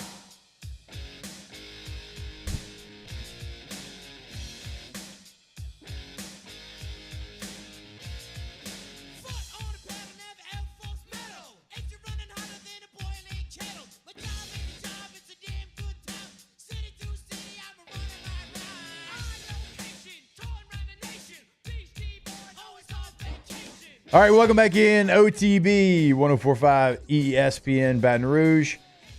And here in this segment, we're going to play a little right, wrong, and indifferent. And typically, like when I do this, it's like week to week, and what did we get wrong? Maybe our prediction from the week before. But since we are here on a bye week, we decided during the break, we'll keep it college football, and we'll do it for the year to this point. So instead of going week by week, what team did we kind of get right in the preseason narrative? What team were we completely wrong about? And which one is still in the gray area of indifferent? Tay, I'll throw this one to you first. You can be positive, go right, or maybe you want to be negative. You tend to do that and go which one you got wrong. I'll let you, allow you to figure out which one you want to do first. Yeah, I'll go wrong. Why not? Shocker. With the theme. God. It'll What give a you guys damper. a chance to pile on, which we love to do. Don't be sensitive. I was wrong about the Miami Hurricanes. I mean, every single year in and year out, Miami, it seems like, they're just one of those teams that are kind of media darlings the media falls in love with every year. Yeah. Not unlike Texas A&M and Notre Dame, who are also both pretty good this year. But True. No, I mean, Miami, it seems like Cristobal's really turned the corner. And if you go back and look, like Cristobal's always had talent. He's just never had that quarterback. I mean, Van Dyke was good at times, but he kind of tapered off a little bit. Cam Ward looks like the real deal out there, and that was another big concern of mine. How's he going to do in a new system, for the second time in his college career? But they look really good. And, I mean, we talked about it outside of Clemson. I mean, they got a pretty clear path to the postseason. Yeah, I mean, it's kind of one of those teams. And I'll go ahead and give mine because they're in the same vein of teams like that we talk about and hype them up, and they never live up to it. Penn State. I completely got Penn State wrong again because I was like, guys, y'all tell me this time and time again, and they never win the big game. Sure, they beat up on the teams that they're supposed to, but something feels different about Penn State this year. Now, we'll find out everything we need to know about them coming up this weekend. They host Ohio State. By the way, it's a noon Eastern kick. Lame. A game like that being after brunch? Ugh. Like, what in the hell? How do y'all enjoy playing games that early in the Big Ten? I'll never understand that. Like, put that thing under the lights. Like, that game deserves to be under lights, not after brunch. But it's the Big Ten, so it's going to be a noon Eastern kick, big noon kickoff. Last week was impressive for me from Penn State. Think about it. All right, you got a bye week, but then you got to go to Camp Randall at night. And Wisconsin had been playing better. Your quarterback gets hurt in the game. And you handle all that situation. And really, honestly, the game wasn't close after halftime. Like, Wisconsin had a lead. You erase that lead quickly in the second half, and you dominate the game in the second half. To be able to handle that before you play Ohio State, that's something in the past that Penn State would have really struggled with. So, I was wrong. I was wrong about the Penn State Nittany Lions. I was wrong about Oklahoma. Because Ooh, Oklahoma was on my radar. So my prediction for LSU was 10-2, and Texas A&M was the one that I was concerned about, and also Oklahoma was the other one I was concerned about. Now I'm not really that concerned about Oklahoma at all. They have not done well this season. They just fired their offensive coordinator. I think Brent Venables might be on the hot seat. I don't know what his contract or buyout or anything like that is like, so I was wrong about Oklahoma being a good team. Or at least a concern for LSU. Yeah, I thought Oklahoma would be much better. Yeah. I didn't think they would be the best, but I thought they would certainly be much better. Yeah, I didn't think they were going to be like blow you out the water good, but they were a concern for me for sure. Yeah. I agree with that one. Let's go right, Tay-Tay. Can you do it? Can you have a positive? Oh, yeah, 100%. Okay. At least so far, Clemson's going to be my right for the season. Look, I've always been a fan of Dabo Swinney. Now, he has been awful in terms of the transfer portal and everything. I was willing to give him one more chance. They really played one really bad half against Georgia. I mean, it was a 3-point game at halftime. They had a second half collapse. Outside of that, they've looked really good. Cade Klubnik finally looks like he's taking the next step at quarterback. So, Clemson's one of those teams I kind of thought would have a bounce back year, and so far they have. I was kind of indifferent on Clemson. Yeah. I was indifferent on them, but credit to them to be able to get smacked like that in the first game and then come back. Now, it has not been the who's who necessarily on their schedule, and it only gets more difficult because let's take a look at what they've had after that Georgia game. Appalachian State, who's not up to their standard. NC State, highly disappointing. Stanford, who's awful. Florida State, god-awful. Wake Forest, Virginia. It hasn't been anybody good, but they have handled the situation of getting hit in the face and being able to still come back and counterpunch. Here's where it's going to get difficult for them. Louisville at home, at Virginia Tech, at Pittsburgh, where they've never played well, the Citadel, and South Carolina. That South Carolina game's at home, but that one even looks different. But I would agree, like to this point, certainly it's impressive how they did bounce back after the way that it started. Speaking of, one we all could have thrown in there for being wrong, Virginia Tech. They just not having the season. Okay, so I'd push back on you on that because I actually talked about this yesterday. Let's actually look, because I know what you're saying, and we all have to hold our hands up somewhat. They lost the first game at Vanderbilt. Yep. And we were all like, what the hell? Vandy's not Turns normal. out. That looks different, right? And that was a game that was an overtime game. Then they go beat Marshall, Old Dominion. The Rutgers loss is the only real bad loss. You lost to Rutgers at home, I believe. You won Miami, except you didn't. Yeah. That was their third loss. All right, so like that game very easily, we all expected that call to stand. Look, we're joking, kind of like whatever, but we expected it to stand. After that, Tay, they go on the road, beat Stanford, they beat Boston College, they beat Georgia Tech. So I do give them credit for basically having a win stolen from them, like right underneath them, and going and rallying off 3 wins in a row. Yeah, I just had high hopes for Virginia Tech. I did too. I mean, I had them competing for the ACC. And honestly, if it wasn't for the Miami game, you know would they be? Undefeated in the ACC. Yeah, they'd be right there. So I do understand what you're saying because I had high hopes for them, but it's been some unique circumstances, I think, for Virginia Tech. Alondra, what did you get right so far this year? I have to think about it because, like, I just can't remember the takes that I had, to be honest. I don't remember what I said. You were pretty high on Texas. Yes. So, but I was going to use that as my indifferent a little bit just because, like, so everybody was saying that Texas is overrated the entire offseason, and I kept saying, I don't know, Quinn's pretty great. Their schedule was very easy, and this is why it's my indifferent. Like, Quinn might not be doing as well as he started just because after his injury, and they might be getting exposed a little bit toward the end of the season. It's not bad. It's not terrible. Right. But like, I don't want to use it as a right yet. I feel like it's indifferent. I feel like it really is still up in the air. Just because Quinn, like, his game against Vandy wasn't great either. Yeah. I mean. And like you just said, Vandy is like that win. We can look at it differently now, but it just.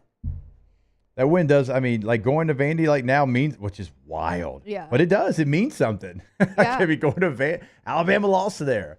Virginia Tech lost there. So it does look different. Yeah, I can see how you'd be indifferent maybe about Texas to this point. For me, what did I get right? The Oregon Ducks. Yeah. And I caught some strays. Now, not from this show, but from off campus. I picked Oregon to win the Big Ten, and man, oh man, did I catch some strays for that. That was a take that a lot of people were like, how are you not picking Ohio State? And look, Ohio State can still find their way into winning this, but there's multiple teams that are undefeated right now in the Big Ten, and Ohio State is not one of them. So I just felt like Oregon was pieced together, put together with a lot of good, with a chance to be great, and it's turned out to be great. And Dan Lanning and his mentality has been incredible. He brought something to that team and to I really like Dan Lanning. And to the West Coast that's just never been there. Yeah. Grit, mean, nasty, culture. Tough. Yeah. A culture of all of that. Yeah. And so I was really bullish on Oregon. And again, man, I got some entertaining ones. You know me. I don't care about it. If you're entertaining and you put some thought into a good, shade thrown my way, I'm going to enjoy it. But man, and look, I have a lot of Buckeyes that listen because of Bobby and Ben, and so I get that. But that was the all-season take that I probably took the most heat for, was picking Oregon to win the Big Ten. And right now, it's not done. They still got Penn State and Indiana who are undefeated. Ohio State's got one loss, but looking pretty damn good. I almost use Oregon as my right, because I think at the beginning of the season we were talking like who's going to be better, Ohio State or Oregon, and I just have been higher on Dan Lanning than I have been on Ryan Day. So I don't know if that's like something that I was like hard stance on. I don't understand why you took so much flack for that. I mean, I think we were pretty much unanimous, at least on this show, because like to her point, trusting Dan Lanning over Ryan Day. Even if you take Ryan Day out of it, look what Oregon did replacing the people they lost. Okay, you replaced Bucky Irving and Bo Nix, two really good football players. But you go get Dylan Gabriel, who was probably the best quarterback in the transfer portal. Yeah. You still had Jordan James at running back. You add Evan Stewart from Texas A&M to kind of pick up what Troy Franklin left. Ohio State didn't do that. I mean, you go get Quinshon Judkins, which great addition, sure. You have solid receivers, but Look, I get it. They weren't high on Kyle McCord, but like you got Downs in the backfield. You have Downs, but I really didn't like the Will Howard signing. Will Howard has had some good moments coming into this year. He's a career 58% completion. I mean that's what he is. He's been kind of up and down. I thought Oregon did a lot better job in the portal. I actually get a chance to see Oregon in person this weekend. I'll be covering Oregon at Michigan. Now, Michigan right now. Still, they got more issues in vogue on offense and the quarterback position. Jack Tuttle actually retired from football. I got started a couple of games for them at the quarterback position. I think Oregon actually handles Michigan pretty easily. Not expecting it to be a great game, although I'm excited to go see the Big House. It's at Michigan? Yeah, at Michigan. Tay, indifferent. I can't believe I'm about to do this. I mean, you had to blow your nose before you got into it. I'm a little nervous. I'm going to give them credit. Again, indifferent because I think their 4 toughest stretch of games is coming up. But the Colorado Buffaloes. I mean, you guys know. That's why he got all hot and bothered. Yeah, you guys know I am not really a Deion guy. I've never really been high on him. But I tell you what they have done this year that they didn't do a year ago. Pretty much every toss-up game on their schedule last year, they lost. Because if you remember, they started 3-1, but then those 50-50 games happened. They finished 4-8. I mean, they went 1-8 down the stretch. It's been the reverse this year, right? I mean, now they have a loss to Kansas State, but it was a close loss. It was 31-28. That game could have went either way. But you thought Arizona could have been a toss-up game. Colorado blows the doors off Arizona 34-7. I thought Cincinnati had a chance last week. It was 34-23, and Cincinnati actually scored late in that game.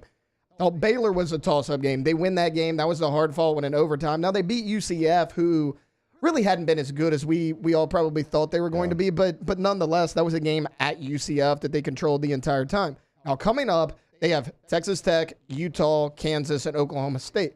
They could win all 4 of those. They could lose all 4 of those. It really just depends, but they've done a good job so far this year of those games you're considering toss-up on the schedule, having them go in their favor when a year ago it went against them. I mean, Colorado right now has every opportunity to potentially get into the Big 12 championship. And if they win that, you know where that ends up? The top 4 seed. Tay would flip melt. His lid. Yeah, he would flip his lid. It would be a bad time for me, guys. I was pretty staunch on this one. I want the Cowboys to hire Deion Sanders as their next coach so bad. Just to make Taylor so angry. Taylor would explode. It's not a possibility, I'm telling but you guys I would love right now, write it down, bookmark it, stamp it, take a picture, whatever you got to do. The Dallas Cowboys hired Deion Sanders. I am finding a new NFL team. Book it right now. You can't just switch. Yes, I can. Yes, I can. You can't. Yes, I can. Give up on your team. What have they done for me? They've done nothing for me. I mean, I'm just agnostic right now. Listen, the Saints fans didn't jump ship when they hired Dennis Allen. If they can handle that, you can handle Deion being the coach. No, it's not just. At least that's just Deion the final wins. straw. It's not the only straw. It's just the final straw. Like I'd be out. What does Dennis Allen do? He doesn't win. Nothing. Has no personality. God. Doesn't have the shoe game that Deion has. Doesn't have the NFL background that Deion has. I don't care. Again, Deion wins games. Dennis Allen doesn't win anything. Look, here's what we'll do. Loses the press conference, the game, probably loses practice.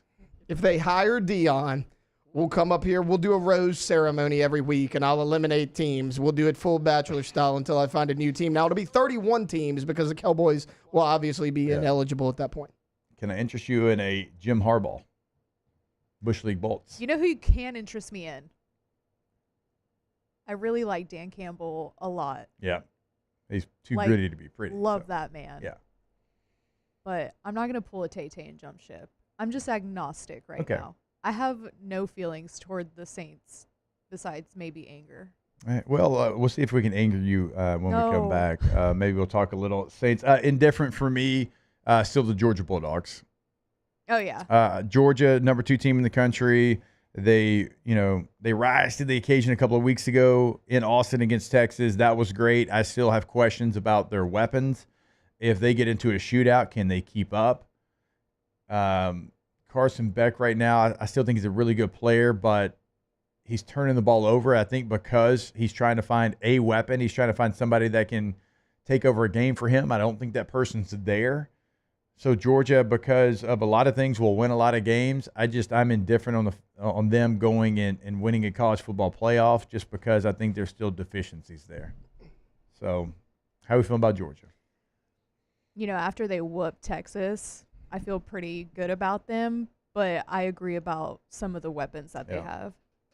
They got one against Florida this upcoming weekend. It's not going to just be roll the helmets out there and win. I'll buy you Billy.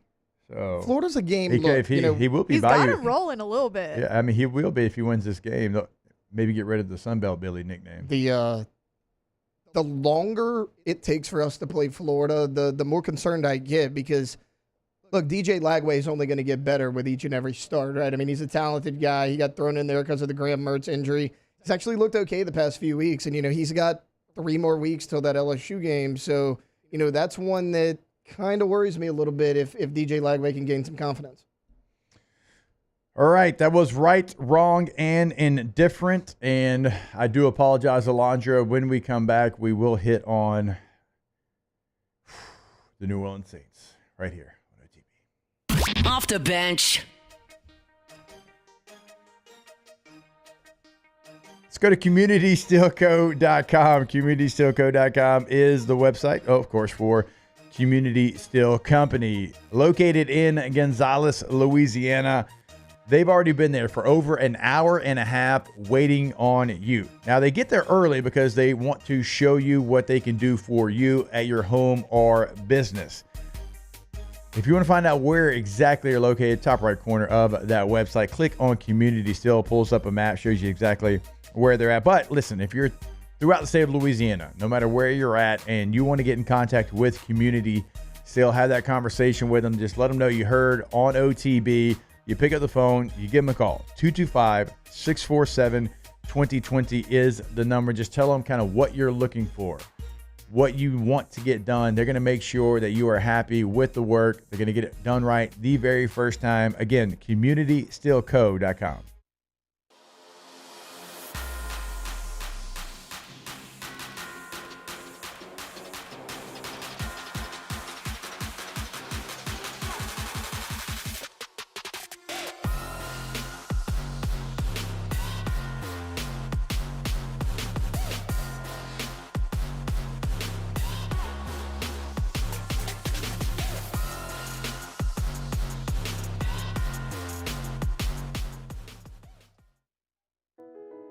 I've been doing business with Luba for 25 years. They're dependable, trustworthy. It's just the attention to detail with our clients. Our folks have years and years of experience. They're highly trained professionals, but many companies have that asset. What I'd like to think makes Luba a bit different is that we use those talents in a way that truly is dedicated to serving the needs of the folks who depend on us. Jerry and Benny Payne began Central Plumbing Company out of their driveway in Tanglewood subdivision. 50 years later and 4 generations down the road, we continue to serve Baton Rouge and the surrounding areas for all of their plumbing needs. Residential, commercial, industrial, or hospitality, Central Plumbing is here 24/7, 365. We want to thank our customers, family, and friends for 50 years of success. And looking forward to 50 more. Gulf Coast Office Products is a nationally recognized Savin office equipment dealer based right here in Louisiana. Over 100 employees strong, Gulf Coast has the boots on the ground to support all vertical markets, from education, engineering, legal, and finance. With the latest in office technology, from desktop to production segment units, Gulf Coast and Savin have the perfect fit for you. Call 225-756-2644. That's 756-2644 for Gulf Coast Office Products. Dylan Cruz here to tell you about Six Rings Baseball and Softball Camp. If you live on the North Shore and play ball, go to Six Rings Camps with former LSU assistant coach Dan Canaveri. His knowledge is second to none, and your child will improve and have fun doing it. Camps were held at Coquille Park and Six Rings Academy in Covington with 4 sessions over the summer. Full day and morning only sessions are available from ages 7 to 13. Go to sixringsbaseball.com or call 985-206-9096. Learn the game to love the game. Breck teamed up to reimagine your parks, and you imagined big. With your help, we went to work, creating 12 beautiful community parks across the parish. A family-sized water park, miles and miles of trails, and parks just for your dogs. There are more places to splash, to explore, to run wild, and even soar. You imagined, we delivered.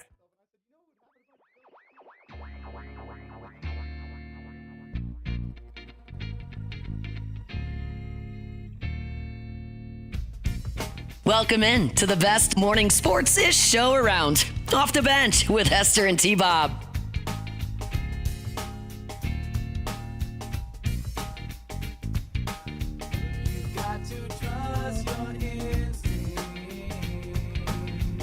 All right, welcome back in, OTB, here on this Wednesday morning.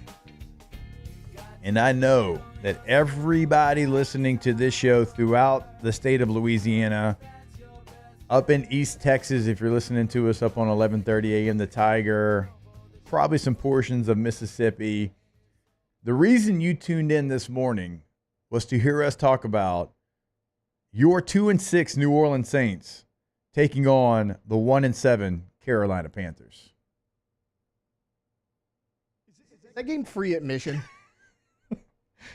Actually, tickets are still, because the Panthers actually do have really good fans. Yeah.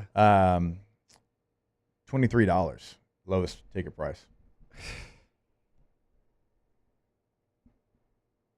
Saints are 6.5-point favorites. Can the Saints beat anybody by 6.5 points?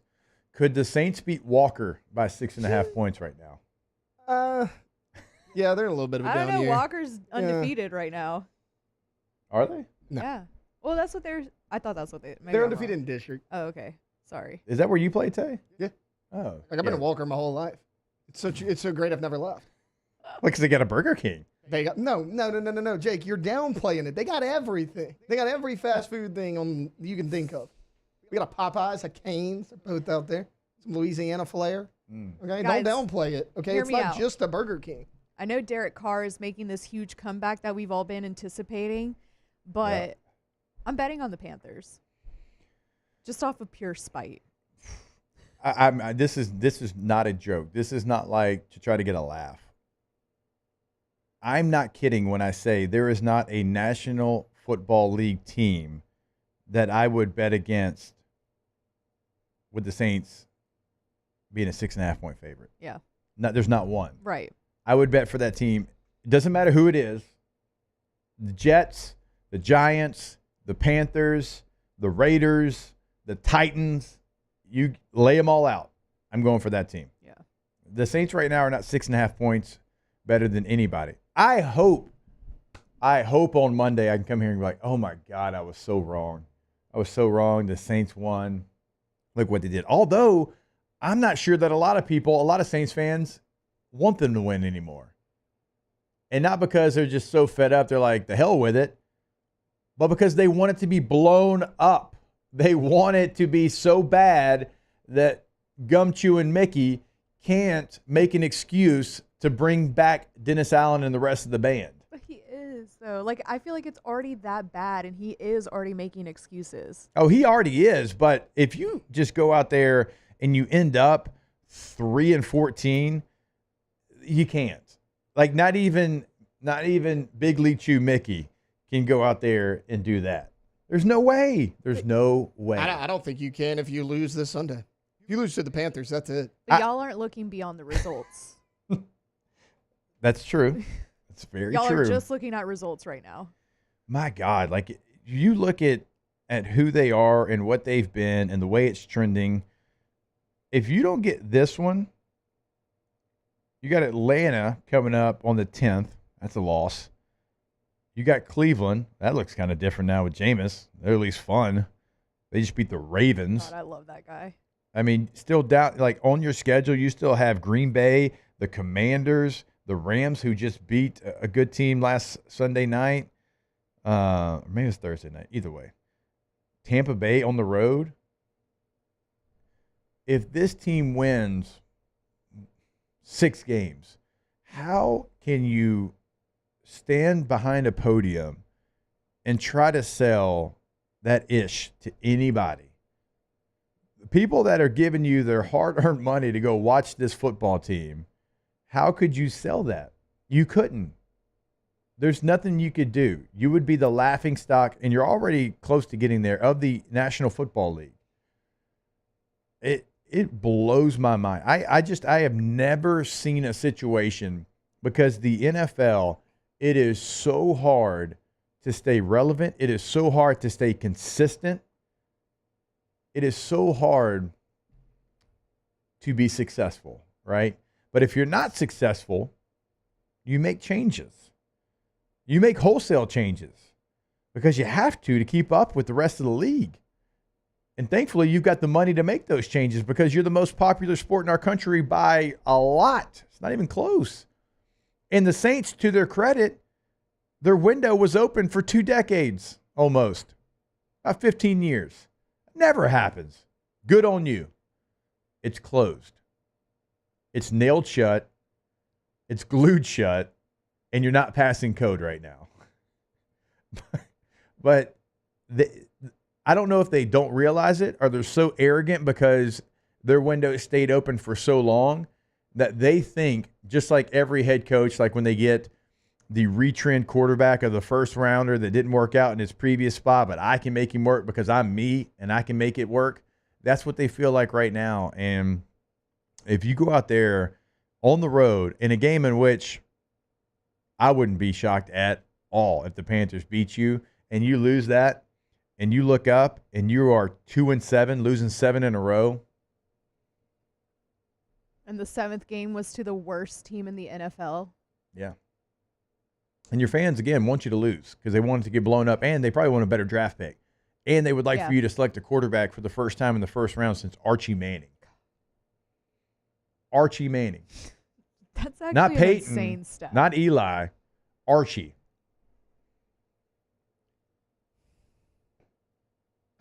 Jake, I get Saints fans wanting this thing to go off the rails, but I was talking to a few of my buddies who are Saints fans the other day. I don't think the Saints are going to draft a quarterback in the first round. No. Why? What have they done to give me any confidence, like you just pointed out, for me to believe that they're going to do that? I mean, you almost say they have to, but they kind of had to this past year and didn't.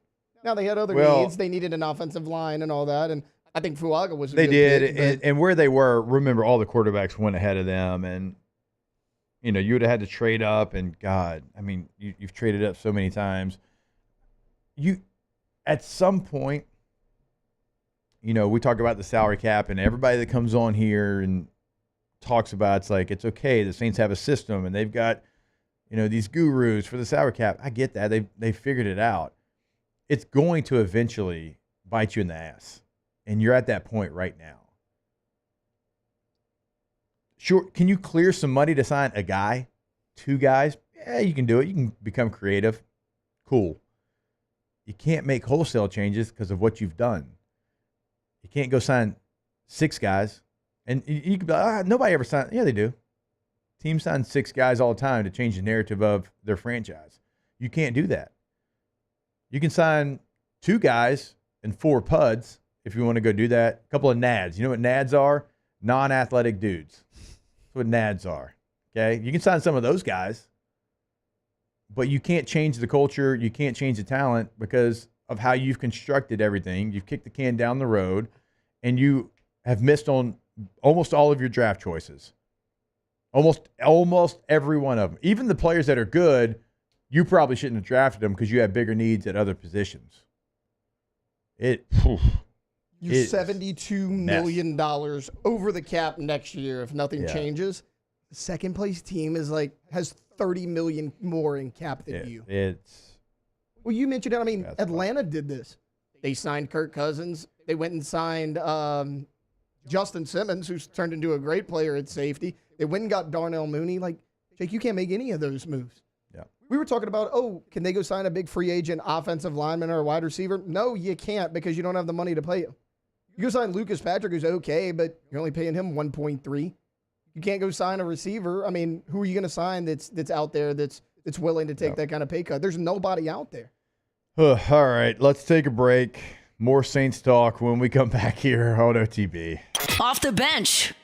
All right, go to All-Star Toyota of Baton Rouge.com, All-Star Toyota of Baton Rouge.com. It is the place that you can go if you need a new vehicle, of course. And they do literally have every option for you, whatever you need. If it's a sedan, if it's a hybrid, if it's a midsize SUV, if it's a full-size SUV, they have got you covered, right? I mean, sedan, Camry, Corolla.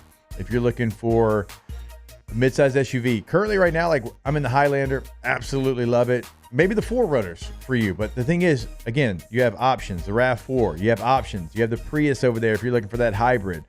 Sequoia, if you need that full-size SUV. Sienna minivan. If you want to join T-Bob in the minivan game, he's got two of them. He got two of them things, right? You can have one as well. Tundra, Tacoma, if you're looking for a truck. Again, so many options. Buying new, leasing, yes, even the rental department as well. All-Star Toyota of Baton Rouge.com. When it comes to ending cancer, we push forward, always working together for you. That's why our cancer experts at Ochsner have clinically integrated with MD Anderson Cancer Center. This means advanced cancer care, including access to life-saving clinical trials and integrating care to treat the whole you. Introducing Ochsner MD Anderson Cancer Center. Long live you. Gulf Coast Office Products is a nationally recognized Savin office equipment dealer based right here in Louisiana. Over 100 employees strong, Gulf Coast has the boots on the ground to support all vertical markets from education, engineering, legal, and finance. With the latest in office technology from desktop to production segment units, Gulf Coast and Savin have the perfect fit for you. Call 225-756-2644. That's 756-2644 for Gulf Coast Office Products. There it is, the extra mile, on the border of expected and extraordinary, for those willing to go further, like vans customized for work or play, with safety and tech to keep you connected, supported by a 5-star sales, service, and finance team, and backed by the 1-star you know. So go the extra mile. It's never crowded, because so few have what it takes to go there. Mercedes-Benz Vans.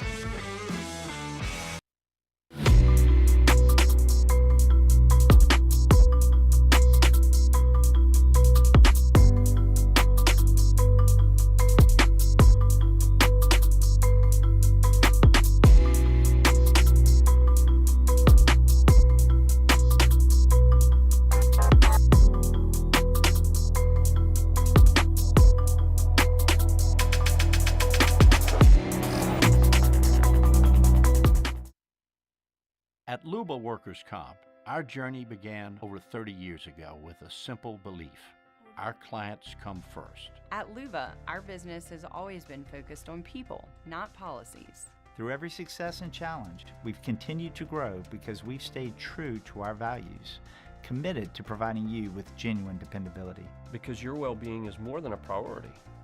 It's our purpose.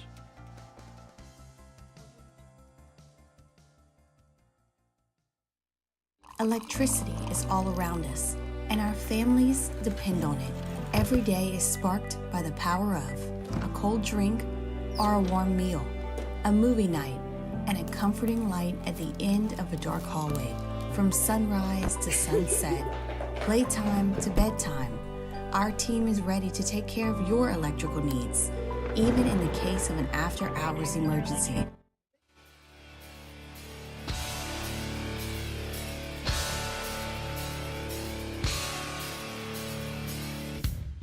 Let's get back to breaking down the film on Off the Bench with Hester and T-Bob.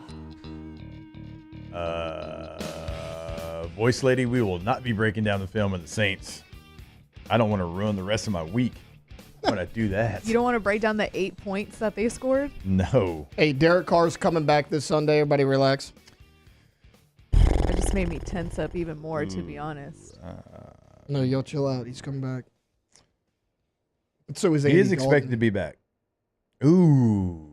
Is he? Who? Yeah. He's going to be back? Remember he said because he had the little thumb sprain because of the car accident. Do we get Red Rifle versus Derek Carr? Again, it's game time decision, but I imagine against a division rival and Bryce Young's your other quarterback, Andy Dalton's going to play if he can.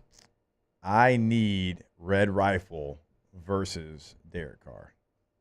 To, like, really drive the point home? Yes. Yeah. How'd Bryce play last week? He started out okay. For him? For him. Yeah, yes, for him. 24 of 37, 224, 2 tuds, 2 picks. But for him, it's not bad.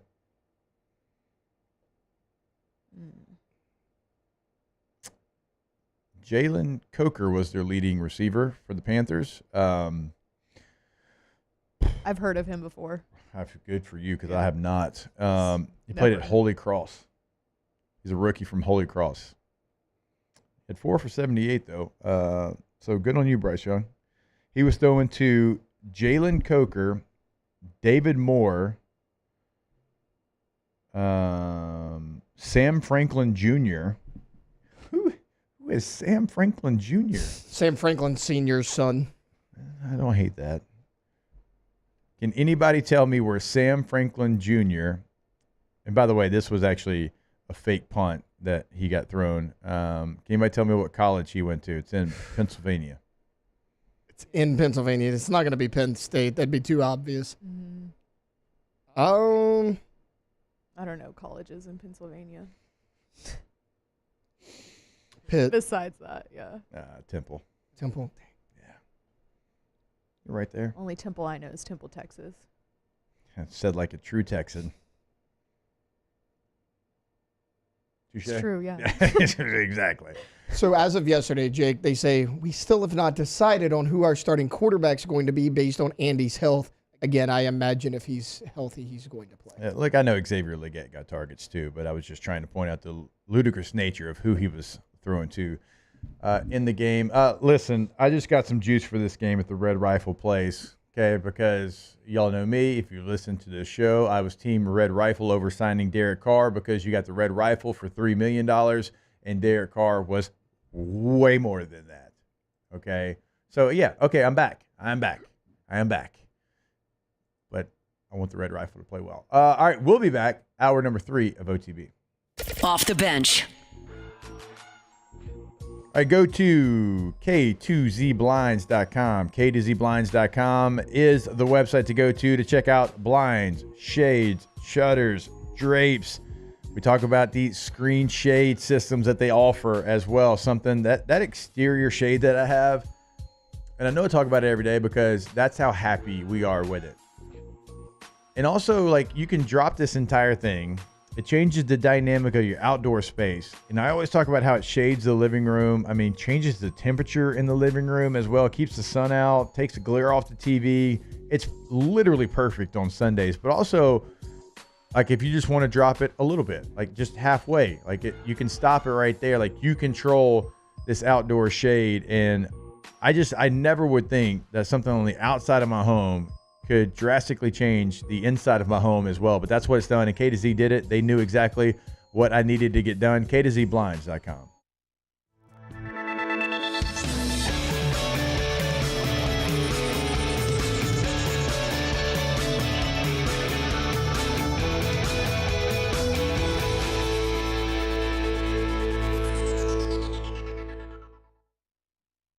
At Atmos Energy, our Smart Choice solutions help customers save energy and emissions with rebates up to $500 off high-efficiency natural gas appliances, smart thermostats, and weatherization upgrades. Together, we're fueling our energy future. The Windsor Senior Living Community in Mandeville, Louisiana is a beautiful, vibrant apartment community geared towards seniors. They are nestled right in the heart of Mandeville, where seniors live a more carefree lifestyle in spacious apartments with the peace of mind that comes from having a little extra help. Call the Windsor at 985-624-8040 to schedule a lunch and tour. Come see how the Windsor can be your passport to peace of mind. Hey, it's Matt Moscona. For years, you've heard me tell you about Insurance Network of Louisiana, helping you find better coverage for less money. But it's not just for your home and auto. They also offer commercial properties. So, retail stores, professional offices like doctors, dentists, attorneys, clothing boutiques. Insurance Network of Louisiana can find you better coverage for less money. They service the entire state of Louisiana, and they're local. So call today at 293-0450 or lainsurance.net.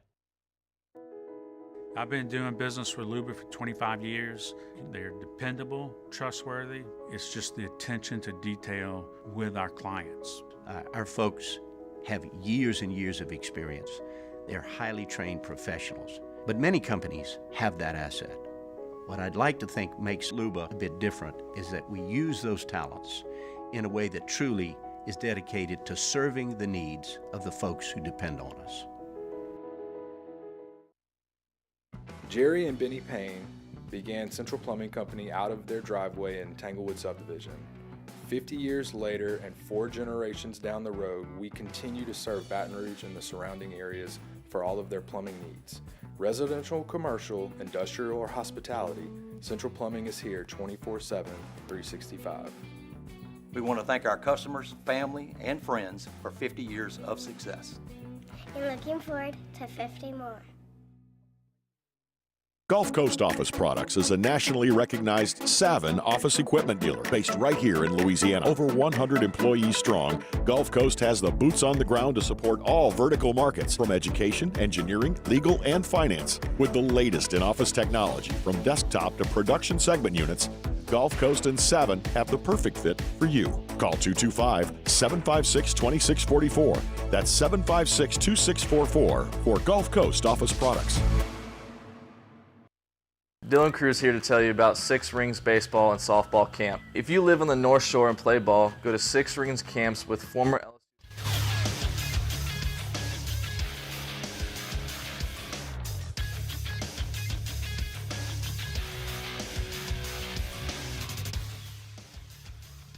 Good morning. It's a 9 a.m. here on Wednesday, October 30th. Today in Baton Rouge, expecting mostly sunny skies with a high of 88 in hour 3 of today's show. We'll continue our discussion of all things football. We'll have the NFL story of the day, and we'll close things out with some Ask the Bench. If you missed hours 1 or 2 of the show, you can catch it in the on-demand section at 1045ESPN.com. You can also follow us on Twitter or Instagram at OTB_ESPN, and watch us on YouTube at the 1045 ESPN channel. Hour number 3 of Off the Bench, live from the Mercedes-Benz of Baton Rouge studios, starts now. Welcome into Off the Bench, presented by All-Star Toyota. Enter at your own risk. We're bringing you the spookiest sports talk in town. With Jacob Hester and T-Bob Hebert. It might even horrify you. Live from the haunted Mercedes-Benz of Baton Rouge studio, here's Jacob Hester and T-Bob Hebert.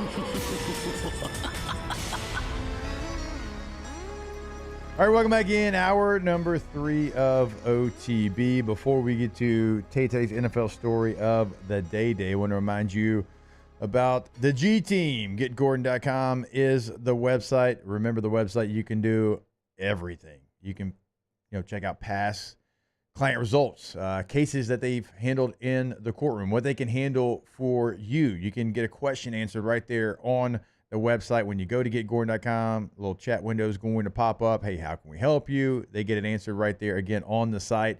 And as you always know, throughout the state of Louisiana, you put your area code followed by 888-8888. Get Gordon and get it done.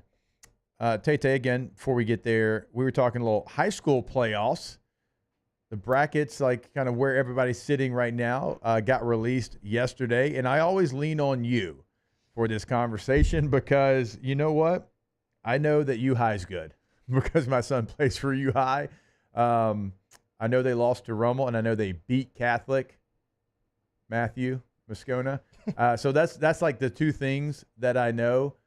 Who are some area teams that we need to be on the lookout for as far as high school playoffs that have a chance to make it to the Dome?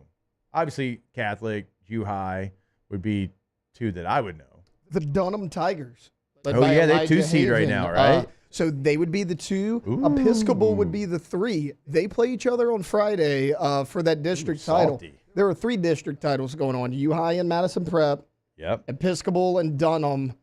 And then Zachary plays for their district title as well on Friday. So there's a lot of big-time games. But the Dunham Tigers, they're a team they're more than just Elijah Haven. I mean, they're shutting teams down on the defensive side of the ball. I mean, as you know, I call all the Episcopal games, so I'll more than likely be out there on Friday. But it's going to be a heck of a game, and the Dunham Tigers team to watch out for. Yeah, I did actually see that because I think if I remember right, like if kind of everything stays where it's at, they could be facing Calvary in the semifinals. Yep. That would be a hell of a football game. If that was here, I might have to find my way to that one. John Curtis is 4-3. Is that the norm now, or is just like their first bad year? I mean, are they winning state championships 8 years in a row now? No. Yeah. It's a little bit of a down year for them, but it kind of trended that way last year. 3-2 in district play. Yeah. That's not normal. All right, it is now time for the Tay-Tay NFL story of the day. It's time for Tay-Tay's NFL story of the day. Your daily dose of NFL news from Taylor Sharp. It's a daily dose, but today it'll be a double dose. Two little quick stories I want to mention. One of them kind of directly impacts the New Orleans Saints. Obviously, we were talking that Andy Dalton might be back for the Carolina Panthers this Sunday. Guy who's not going to be there is Deontay Johnson, because yesterday afternoon, Deontay Johnson was traded to the Baltimore Ravens. They gave up a 5th-round and a 6th-round pick for Deontay Johnson. Really good pickup for the Ravens. They just continue to give Lamar Jackson more and more weapons, and the Carolina Panthers continue to fall further and further into obscurity. And the second story I wanted to mention, we've been talking about this on and off throughout the entire week. He was in my weekend loser. We all saw that this Sunday Anthony Richardson tapped his helmet because he was tired. Well, he doesn't have to worry about being tired any longer. Joe Flacco's taken over as a starting quarterback. They announced yesterday they are benching Anthony Richardson in favor of Joe Flacco. To me, this is a no-brainer. Flacco's been better than Richardson even when he's been out there. And then the fiasco with all the negative media attention he saw, I think this is a long time coming for the Indianapolis Colts. I mean, you watch the Colts, Jake, and once a game, Anthony Richardson's like, I'm going to throw it 60, 70 yards down the field and just hope and pray that one of my receivers run under it. But, I mean, he's well under 50% completion the past few games. 10 of 24 this past weekend. Just not good football all the way from Anthony Richardson. Had 5 sacks, but he stepped into about 2 or 3 of them. I mean, just did not see the defender come, and it just has not been good football for Anthony Richardson. So they are switching to Joe Flacco. And even with all that, they're still 4-4. Yeah. And the Texans are going through major injuries right now. They're 6-2. They're ahead of you, but the Jags are terrible. The Titans are worse. You still have a chance. Well, you mentioned it. I mean, Nico Collins not back yet. Stephon Diggs out for the year with a torn ACL. And the Texans, they're good. I don't know. They don't feel as dominant as I thought they were going to be preseason. I mean, they were talk of the town going into the year. Now, they've been a really good team, but, to your point, the Colts are not that far behind. And, you were a little bit worried because Jonathan Taylor was out of the lineup due to injury. His first game back last week, he ran for 125 yards. And right now, when you're looking at wild card, in the East, the Bills are the only team with a winning record. In the North, it's the Steelers and the Ravens. In the South, it's only the Texans. And then in the West, it's the Chiefs, Broncos, and Chargers. So the wild card's wide open too. So I understand why the Colts and Shane Steichen would make this move right now. Joe Flacco gives them a much better chance to go out there and be consistent and win football games. Not the only trade, though. I don't know if you saw this one. The Minnesota Vikings are acquiring left tackle Cam Robinson from the Jacksonville Jaguars. It's a big one. That's a big one. I mean, that's kind of been their Achilles heel on the offensive line, right? I mean, they've been a little bit banged up there, and Sam Darnold's he's playing well when he's upright. I mean, you saw the Lions get after him a little bit in that second half, and Darnold really struggled with that pressure. But if you kept him upright this year, he's looked really, really good. I think that's a great addition. I feel like we're seeing way more trades this year than we've ever really seen before. It feels it's not going to be baseball or basketball. It's not going to be MLB or NBA. But it does feel like if you have a deficiency, like in times in the past, it's like, well, there it goes. We're done. Now you have, hey, we need a left tackle. Who sucks? The Jags. They got a good left tackle? Yeah. All right, let's go get him. And they're using assets to go and try to get players because the Vikings are like, hey, we're good. We're in this playoff race for sure. Let's go get where we need help. I think it's because the NFL is more wide open, right? I think if the three of us right now were to pick an AFC and an NFC representative for the Super Bowl, there's a chance we could come up with 6 different answers. Yeah. Just because it's like you talked about it. The Chiefs, while they're undefeated, they haven't looked as dominant as they did in the past. What do? They go to a crap team. They need help at receiver. They go get DeAndre Hopkins last week. The left tackle, you mentioned Robinson from the Jaguars to Minnesota. There's been trades all across the league. It's really been something to watch. I tell you who's not going to get trades, Jake, is the New Orleans Saints, because they said they are not in the buying market. So or selling market either. Or selling market. Yeah, they're not doing anything. They're happy with where they're at. So while there's trades going around, Adam Schefter's not going to be tweeting anything about New Orleans. Yeah. Good with their roster, where FPI gives them a 3% chance to make the playoffs and a 1.6% chance to win their division. Why would you want to make any moves? Dennis Allen said that they have people that are good but not great, but we're not buying or selling. Or if he'd have said that where I played, there'd have been 3 vets in his office. I don't even mind saying it. Antonio Gates, Phillip Rivers. He wouldn't want Sean Merriman in his office. That'd have been a problem. Quentin Jammer. Those 3 would have been in his office and, like, had some real questions for him. Yeah. Respectfully. It wouldn't have been a lot, you know, they would have done it the right way. Yeah. But they'd have been in his office. Somebody needs to do that to Dennis Allen. Hey, don't pull that ish. Oh, almost said it. Honey Badger? I almost said it. Honey Badger? Dennis Allen brings out the worst people. No, seriously. Just the worst. I'm going to need the Honey Badger to go confront Dennis Allen. And maybe he did. I don't know. Maybe But, he like, it's a conversation. Yeah. Like, hey, coach, don't do that. As bad as you've been Your leader in is your saying career, that. what if I said that about you? Yeah. Dennis, what if I was like, you know, we don't have a great coach right now, but, you know, we'll find some ways. It'd have been true, but that person would have got cut and fined and blackballed from the NFL. Like, don't do that. Don't.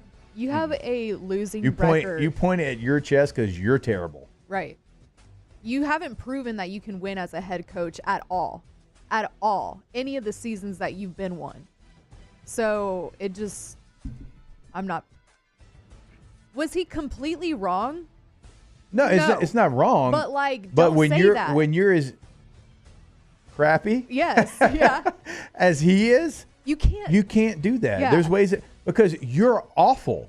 So Right. if you don't like, no, you want to be like, hey, you're not even good. You're bad. Yes, if you want to like throw it to everybody and you say including, it starts with me, including myself. Okay, like yeah, we can. No, but you aren't in a position to say that. Like if the players needed it, but you feel like if you're calling the right plays and they're dropping balls, or if you're calling the right blitzes and they're not getting home, no, you're not doing that. You're not doing that, so you can't do that.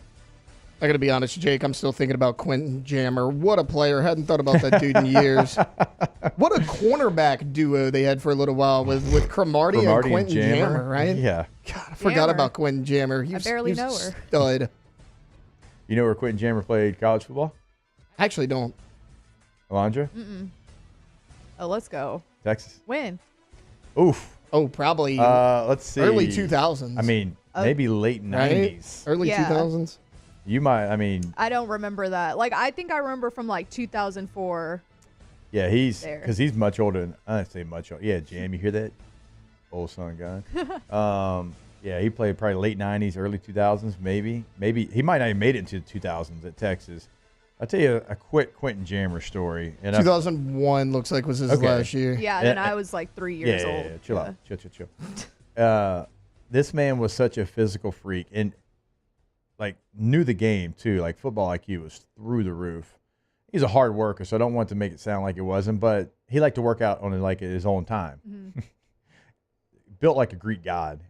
But he'd come in the weight room and he'd have like a Twizzler or something. He'd be eating a Twizzler. He'd look around and be like, yep, looks like you boys got it taken care of. I'm going to go watch some tape and just walk out of the weight room. Again, arms as big as my head. Yeah. Cut up and was eating a Twizzler and just. I love that. I'm good. I love the nonchalantness. Yep. Got some good DBs in San Diego, Jake. Eric Weddle. I know. Antoine Cason. Yeah. What a trip down memory lane, man. You dropping the Quentin Jammer on me this morning. Yeah. I loved Quentin Jammer. Talent was never the issue. I loved Quentin in Jammer. San Diego. We had talent. Like I could give you the roster of like when we went to the playoffs in 2008, like starting lineup. and it almost sounds like a Pro Bowl roster. I mean, it's insane. But, Bush League Bolts go to Bush League. And so that's what happens. All right, let's step away. And when we come back, Eric McLean of the ACC Network will join us. There is a lot of undefeated teams in the ACC. How's it going to play out? We'll ask EMAC when we come back here on OTB. Off the bench.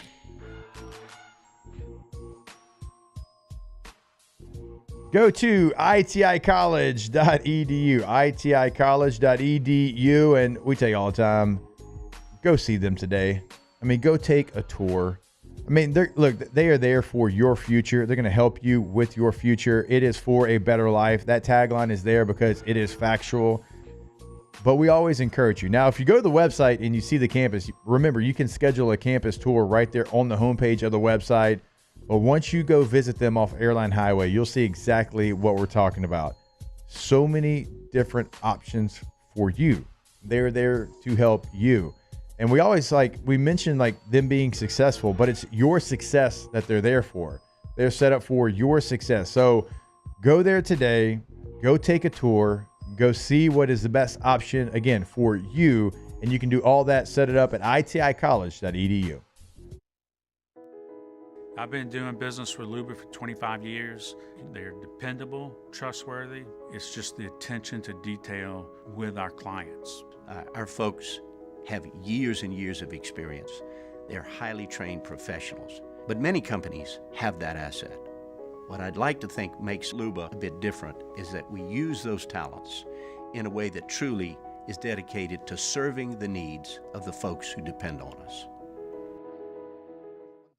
Bayou Chrysler Dodge Jeep Ram can get you in a new 2024 Ram 1500 truck for only $32,898. $32,898 for a new Ram 1500 truck. All new Bayou Automotive vehicles come with a complimentary 7-year powertrain warranty. The crew at Bayou Automotive is going to do right by you.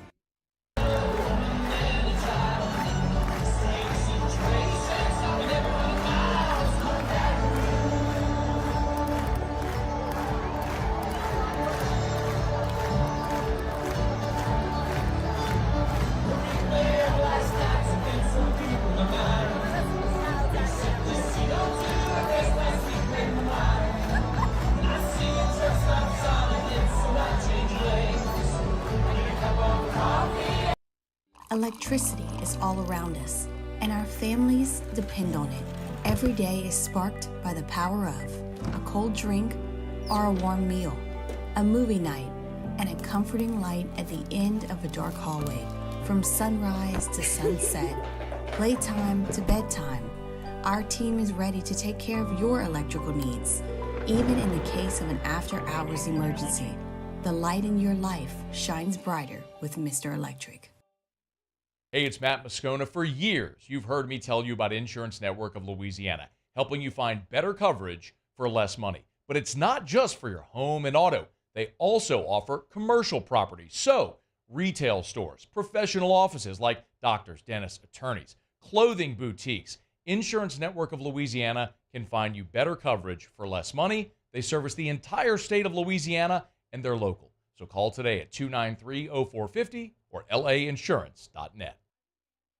Jerry and Benny Payne began Central Plumbing Company out of their driveway in Tanglewood Subdivision.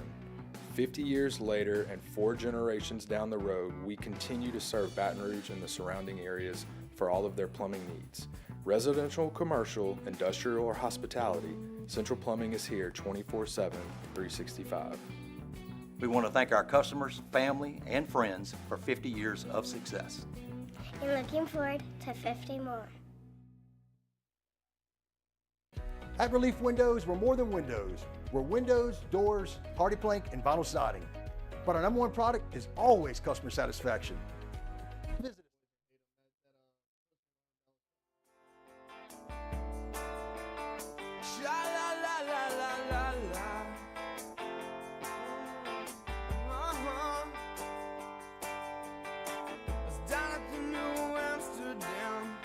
Welcome in to the best morning sports-ish show around. Off the Bench with Hester and T-Bob. All right, welcome back in. It is OTB 104.5 ESPN Baton Rouge. One of my absolute guys that I catch up with every single week over on Off Campus now joins us off the bench. That is Eric McLean of the ACC Network, also my colleague over at SiriusXM. EMAC, what's going on, man? Jake, hey, brother. Honored to join this show, man. This is a big deal for me, so I'm happy to be with you. Well, I appreciate it, man. I was sitting there and I was thinking, I was like, you know what? LSU's on a bye week. The Saints are terrible. Let's talk a little like ACC football because as you and I have talked, man, things are heating up and it is uber exciting there in the ACC because you got all these undefeated teams and 3 of them don't play each other. And then you got the poor Pitt Panthers who have to go through the gauntlet. And then you got Vatek who's only got 1 loss. I mean, it is going to be so interesting and fascinating how it plays out down the stretch in the ACC. And I was like, man, this conversation, it is going to play no matter where you talk. If you love football, you are going to love how it is going to play out potentially in the ACC. Yeah, it really is, man. And you know, you have to give our commissioner, Jim Phillips, so much credit for getting rid of divisions, right? You know, being one of the first conferences to do that and, really trying to give your best shot at a college football playoff back when it was only 4. And now that it's 12, it's making even more sense, man. Just the chaos and the potential for, just a lot of great matchups, potential matchups in Charlotte. Like you mentioned, 4 undefeated teams in conference, 2 undefeated teams overall. It's been a lot of fun to watch them. And I know everybody, including myself sometimes, get so excited about the potential of Miami and Clemson in a championship. But, man, look out for SMU, look out for Pitt. And like you said, Virginia Tech, they've got some of these guys like Clemson still on the schedule. They can throw a wrench in the whole party. Yeah, and for Pitt, I mean, they certainly, of the teams that we're talking about as far as undefeated, I do think they have the toughest path down the stretch because it's at SMU. You've got UVA at home, Clemson at home, which, being home games, that's big. At Louisville, at Boston College. But you know what? Every time we count this Pitt Panther football team out, all they do is they go out there and win. Pat Narduzzi, that old Youngstown, Ohio grit shows up all the time. But also like somebody that our listeners here are going to know very well because he played high school about 20 minutes down the road, Eli Holstein. He's kind of taken that grit and ran with it as well. Like I know he's a game-time decision, but I got a hard time believing that guy's not going to be suited up this weekend against SMU. Yeah, let me just give you a little secret of Pat Narduzzi. That guy is the ultimate gamesmanship dude. He's going to find any way that he can to get an advantage because it was funny. It was either post-game or whenever they interviewed him right away, like right after the game. And he's like, oh, no, Eli just got a little dirt in his eye. He's fine. And then, 2 hours later, he's like, oh, I don't know. We'll see if he can go next week. And it's like, wait, what? What are you talking about? So he's, I hope, and hope it's not serious, but I think he might be relishing in that a little bit, trying to, just make SMU prepare for multiple guys. Yeah. But you're right, man. He's been electric. I mean, it's been so fun just to watch him. And, I think people just kind of forgot who he was coming into college or coming into Pitt. This was a very highly recruited guy. Alabama, he just got lost in the sauce. I mean, there's a billion 5-stars there, and he wanted to play. So, he's looking around, goes to Pitt, and, man, he lights it on fire, to start the season with all these 300-yard games. And, I know against Cal it was probably, his worst game. That's a tough defense, man. We saw Cam Ward struggle in 3/4 of a football game, seeing Auburn lose to those guys at home. It's a really good passing defense. And outside of that, he's been electric. And I know people maybe want to point at the Syracuse game and say, oh, 2 games back-to-back, he's 100 yards or so. Well, he threw it for 75% and 2 touchdowns. He only had the ball like 4 times, because the defense is scoring so much for him. So I think he's still a really, really good player. I think it's a grand slam that he's going to be the rookie of the year in the ACC. So hopefully he'll be good to go because this matchup against SMU is huge. I mean, it's playoff football, 2 top 20 ranked teams in the country at Ford Stadium. So when you view this matchup and SMU comes into it, not off their best performance, but like they won on the road against a Duke football team that to that point had only lost 1 game. You have 6 turnovers and you find a way to win. Like, I'm going to tip my cap. Now I'm going to have concerns, but I'm also going to tip my cap to you. Where are you viewing SMU right now? Do you think that was maybe, and being a former player, was that the game before the game and maybe you didn't, put your best foot forward? And do you expect this game to be completely different, or do you expect some of that to continue on to this Pitt game? Yeah, a couple of things. Number one, it's only been done one other time ever in like the history of football to have a 6 turnover margin and still win, which is crazy. Last time, only time, was 2011 Marshall. So the fact that they were the second team ever to do it is just incredible against a really good Duke defense. But, I think the other kind of thing that you're keeping your eye on is, okay, you just did that. The Pittsburgh defense you're playing against just did what they did a week ago. Yeah. Is this like primetime disaster? And I do think there is something to it, man. Pitt played on Thursday night. I'm sure SMU watched that. I'm sure they're like, oh, man, okay, we got to get ready for these guys. And like you said, maybe they're looking ahead a little bit. And that's hard. It's hard. We see that all the time throughout the country when you have those massive games, a game after.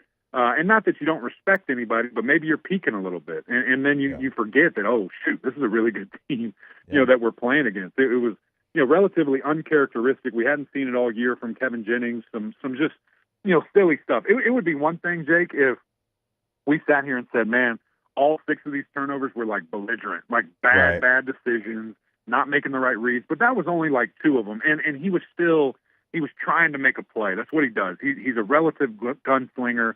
He takes risk. And so 2 of those, you're like, man, I see what you're doing, but you can't do that. That's a bad play. The others, it was just good defense. Duke getting the hands on the football, and they practice that. That every single day, that's what they do. They have periods and the point of emphasis of getting the ball. So you're certainly paying attention. I don't know if concerned quite yet, but you're paying attention and know that could have a massive, deal in this upcoming game there in Dallas. Are you leaning anyway? Because SMU right now, last I saw, is a 7.5-point favorite. I don't have either team winning by 7 points. I feel like it's going to be a field goal game all day long. Are you leaning kind of one way? Because, again, like you cover this league every single day, you kind of know some of the small advantages either team would have. Where are you leaning right now?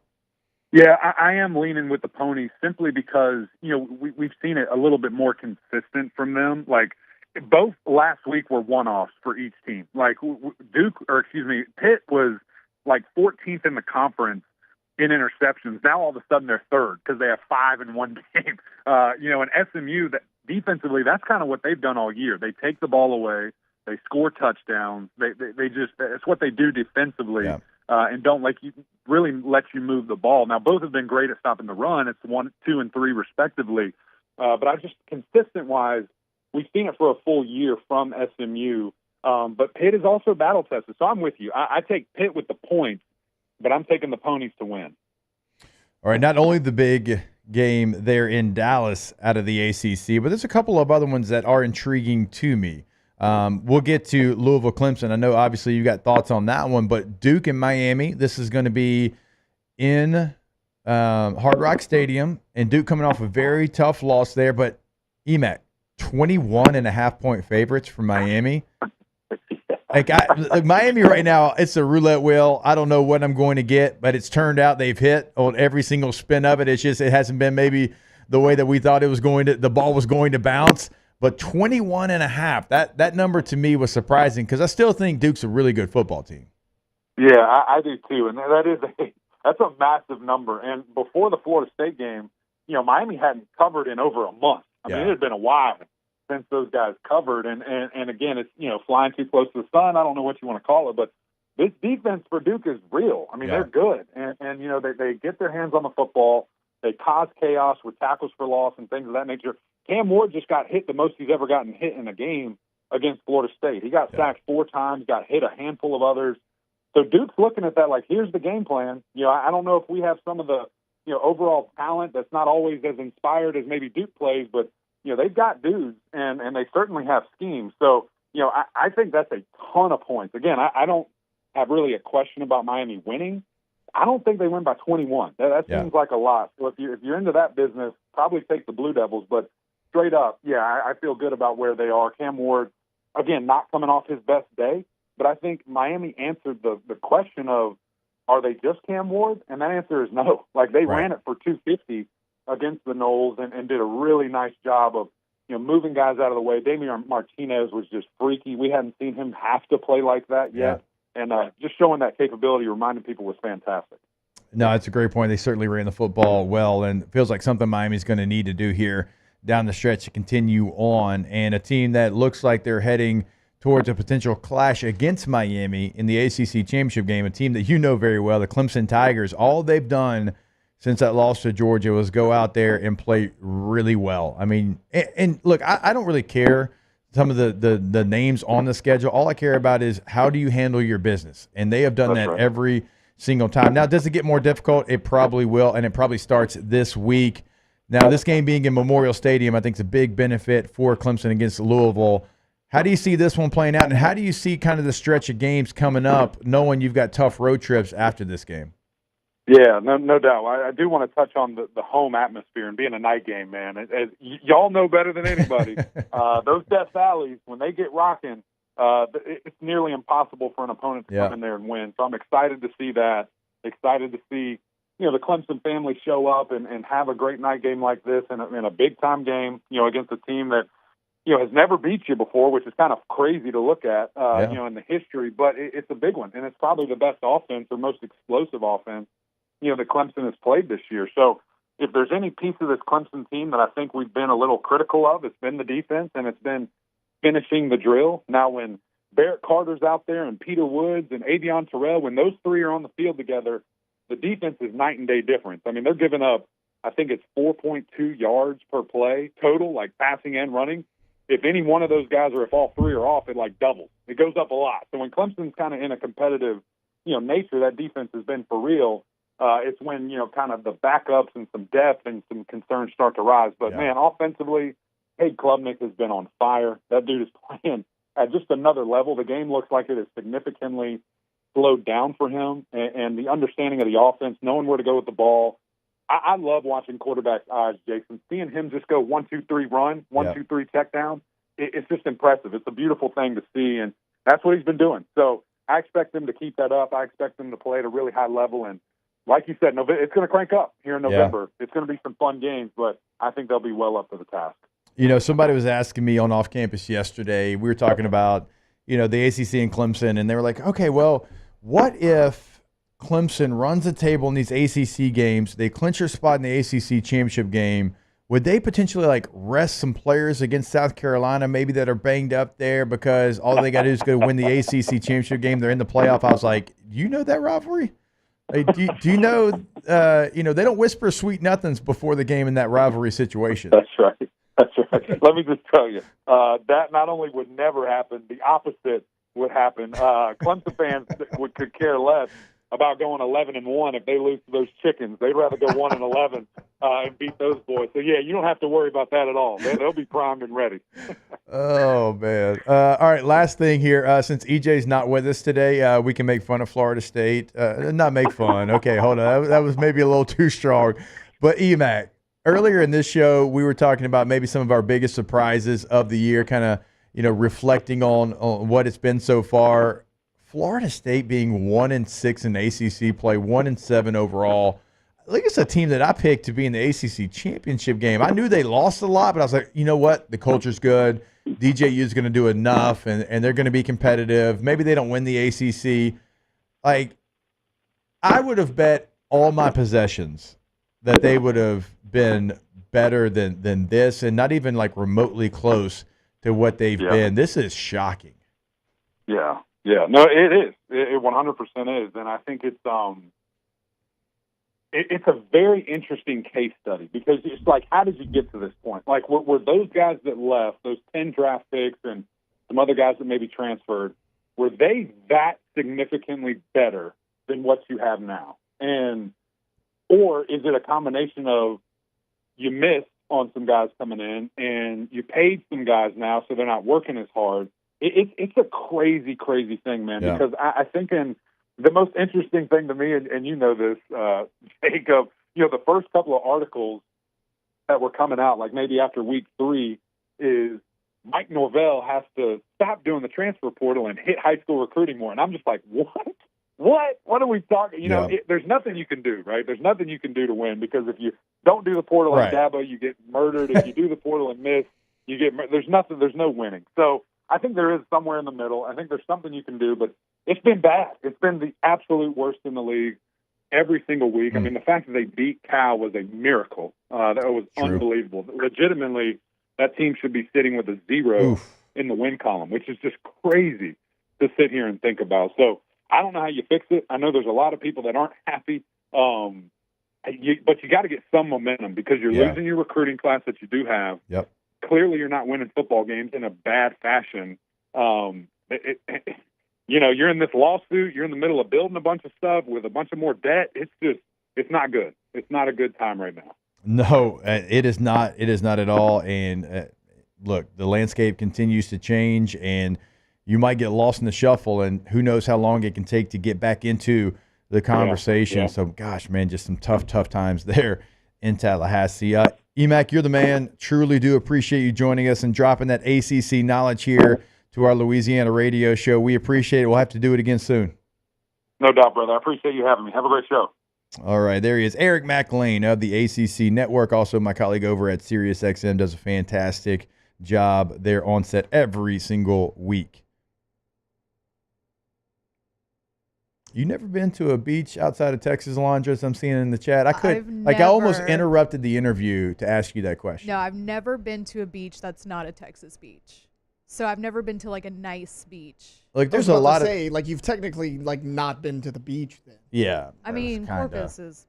Is it? Corpus is like Grand Isle. Yeah. Like, I disagree. Yeah. Well, I've never been to Grand Isle, so I don't know.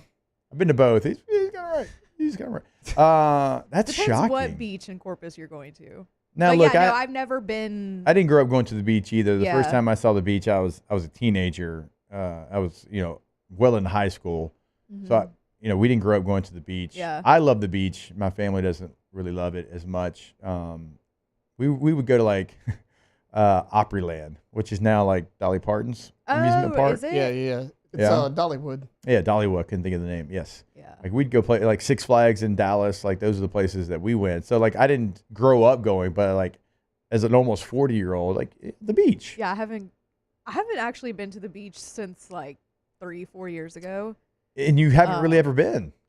You've been to some sand with some water. Yeah, fair enough. I've been to the Gulf. I've been to the Gulf of Mexico. Londra's like, I've seen the ocean. I have seen the ocean. Is the Gulf the ocean? It's a Gulf. Exactly. It's part of the ocean, right? I mean, it's still a beach. It connects Ocean to the adjacent. It connects to the ocean. It's ocean-ish. Yeah. To be fair, like growing up, we never really went on vacation. Like Right.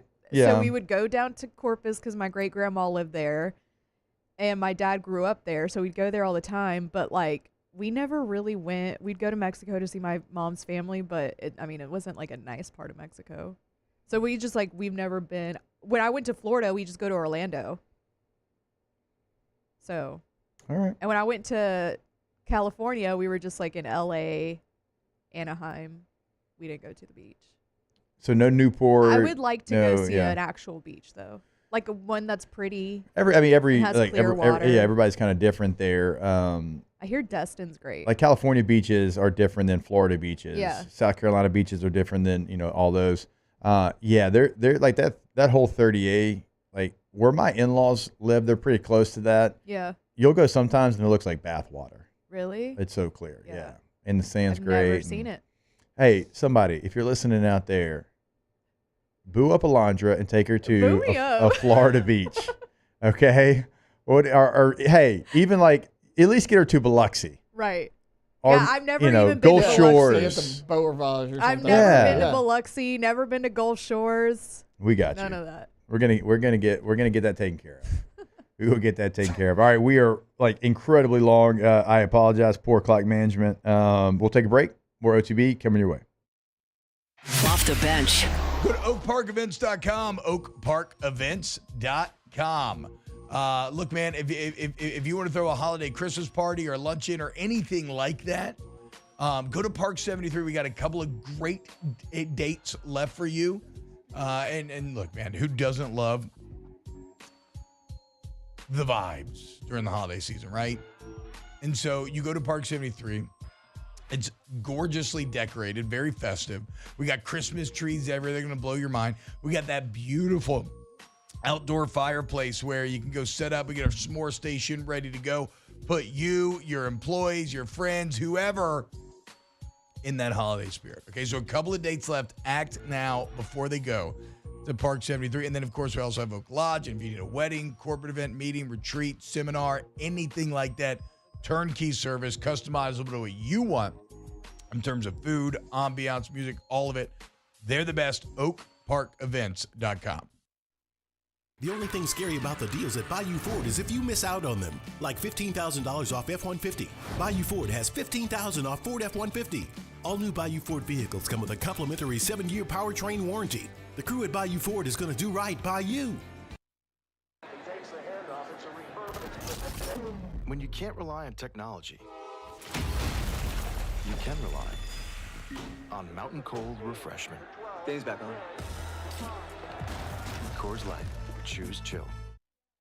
Gulf Coast Bank and Trust is giving our customers the power to bank anywhere, anytime during this challenging event. And we're right there with you. Our mobile banking app is a smart way to manage your money and time. Gulf Coast Bank and Trust, the bank that cares about you.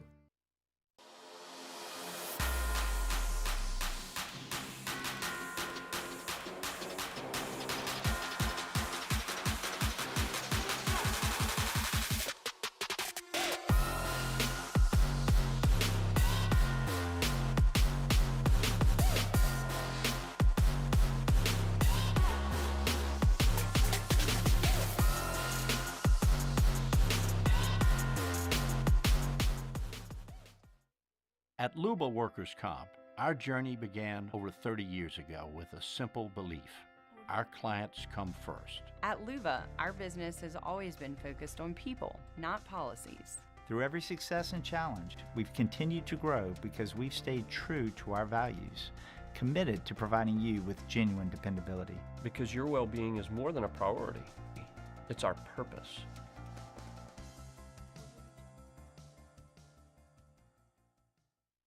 Gulf Coast Office Products is a nationally recognized Savin office equipment dealer based right here in Louisiana. Over 100 employees strong, Gulf Coast has the boots on the ground to support all vertical markets, from education, engineering, legal, and finance. With the latest in office technology, from desktop to production segment units, Gulf Coast and Savin have the perfect fit for you. Call 225-756-2644. That's 756-2644 for Gulf Coast Office Products. Dylan Cruz here to tell you about Six Rings Baseball and Softball Camp. If you live on the North Shore and play ball, go to Six Rings Camps with former LSU assistant coach Dan Canaveri. His knowledge is second to none, and your child will improve and have fun doing it. Camps are held at Coquille Park and Six Rings Academy in Covington with 4 sessions over the summer. Full day and morning only sessions are available from ages 7 to 13. Go to sixringsbaseball.com or call 985-206-9096. Learn the game to love the game. At Relief Windows, we're more than windows. We're windows, doors, hardy plank, and vinyl siding. But our number one product is always customer satisfaction.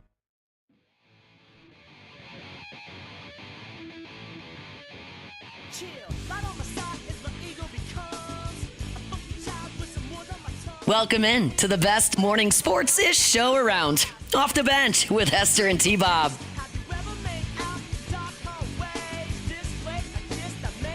I mean, we got some people wanting some more information. Alondra inside the chat.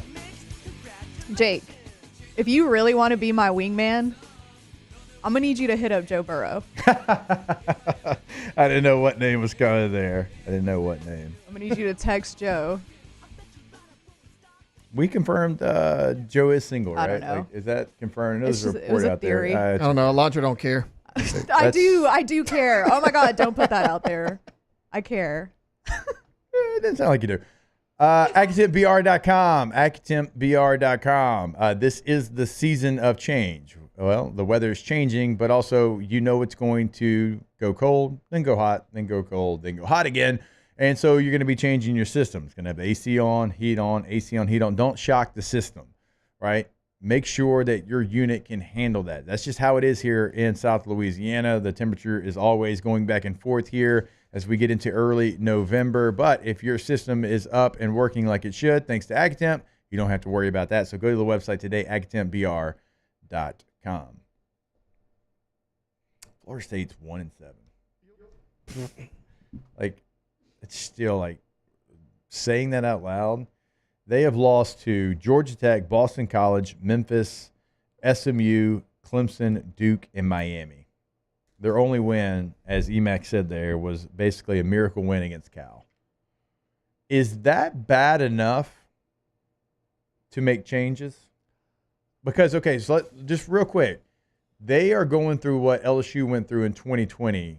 Now, COVID throws a whole different wrench into that whole conversation, but lost, 14 draft choices, a lot of change, roster looks different, but LSU is still 500 in that season. And then the next season, they're kind of trending towards 500, and they let Coach O go after winning a natty in 19. There's some places across the country, they don't wait. Is winning maybe a single game egregious enough? It's a conversation for sure. Because look, let's look at what Mike Norvell's done at Florida State. Okay, Mike Norvell's a great coach. I think he is an excellent coach. His first year at Florida State, 3-6, 5-7. He gets Jordan Travis. He goes 10-3. Then he goes 13-1 with Jordan Travis. But without him, he's now 1-7. So you take Jordan Travis out of the equation, he has 9 wins in 3 seasons. So, I think Norvell's great. He did great things in Memphis. Sometimes a good quarterback can hide a lot of things. And, 9 wins in 3 seasons when he doesn't have a stud quarterback. Bilbo says LSU completely fell apart. No, that's what I'm saying. They did fall apart. But even that was 500 football. What if Florida State goes 6-6 next year? Yeah, what if they go 6-6 next year? That's still 500 for 1 year, but what are they going to win at most 4 games this year? They're losing recruits left and right as well. They had 3 stud receivers committed to them, all 3 decommitted. Now, look, and I'm not saying you're going to fire Norvell right now. It'd be overreaction, but when I say changes too, it's okay, it puts Norvell into the hot seat. And then it maybe changes your offense and defensive coordinators. And then it changes maybe your plan and how you acquire talent. I think he's got a big buyout. Florida State is notorious for being kind of on the cheaper side of the blue bloods. That's one of the reasons why Jimbo left. They wouldn't build new buildings, right? They wouldn't invest in the program like somebody else would. So that's why Jimbo leaves. We know all that. I'm looking at the schedule. You'll get Charleston Southern, but you ain't getting Notre Dame, and I don't think you're getting Florida. You might get North Carolina this week. You might win 3 games. Oof. That's after a 13-1 year a year ago and going undefeated until the bowl game against Georgia. And, you look back, and that Georgia game is going to get included in the conversation when you start talking about Mike Norvell. Just how quick it can happen, how quick it can flip on its head. All right, some other games real quick across the landscape this weekend, and we'll probably get more into the biggest game tomorrow because Ben Hartsock played at Ohio State. Is going to join us to break down Ohio State and Penn State, so we're not overlooking that one, just going to do a full breakdown on tomorrow's show. I'm most intrigued, personally, with Texas A&M at South Carolina. We know Texas A&M, what they did to LSU last week. South Carolina is a team that you look at who they've been, it's been a lot of good. Even in their losses outside of the Ole Miss game, they've had a chance in every single one of those. All right, so we know Old Dominion, they beat Kentucky, they lose to LSU, they beat Akron, they lose to Ole Miss in that game that, the fake punt really just changed how that game was going, but they couldn't catch up from it. They lose that one. They come back and they throttle Oklahoma after they lose a very close game against Alabama on the road. They've had a bye week, right? They've had a bye week, and that they're going to be prepared for both quarterbacks for Texas A&M, regardless of which one plays, all right? This game's only a 2.5-point spread in favor of Texas A&M. I think South Carolina has every opportunity. Now, how does Texas A&M handle success? That's going to be the big question here. How do they handle beating LSU, going on the road? It's been a long time since A&M's gone on the road, right? And a lot of their games, almost every one of their big games has been at home. I don't know. South Carolina, I like them to push this one to the very end. Yeah, they're a physical football team, and, they can rush the passer. So if you go with Marcel Reed and you win first and second down, force them to throw the football, that's advantage South Carolina. I mean, they get after it on the defensive side. They can run the ball well with Norris and Sellers. I mean, I think this is a really good matchup. All right, before we close out today's show with Ask the Bench, I want to remind you T-Bob is out of town, so what a great time for Central Plumbing. They don't have to worry about T-Bob calling them 24/7, but they are there for you 24/7. Emergency service 365 225 925 8552 is that number. Not only in emergencies, if you're looking to upgrade, centralplumbing.org. Ask the Bench when we come back here on OTB. Off the bench. All right, go to PECbuilt.com. PECbuilt.com is the website for Pinnacle Exterior Construction. And that is at your home or your business, residential and commercial. Pools, outdoor living spaces, any kind of fence, bulkheads as well. We build the spaces, you build the memories. And again, that's going to be so many different things that they can do for you. You imagine that outdoor living space. What do you want in your new space? Is it, artificial turf? Do you want to install a putting green? Do you want to install a strip of turf where you can go out there and you can work out?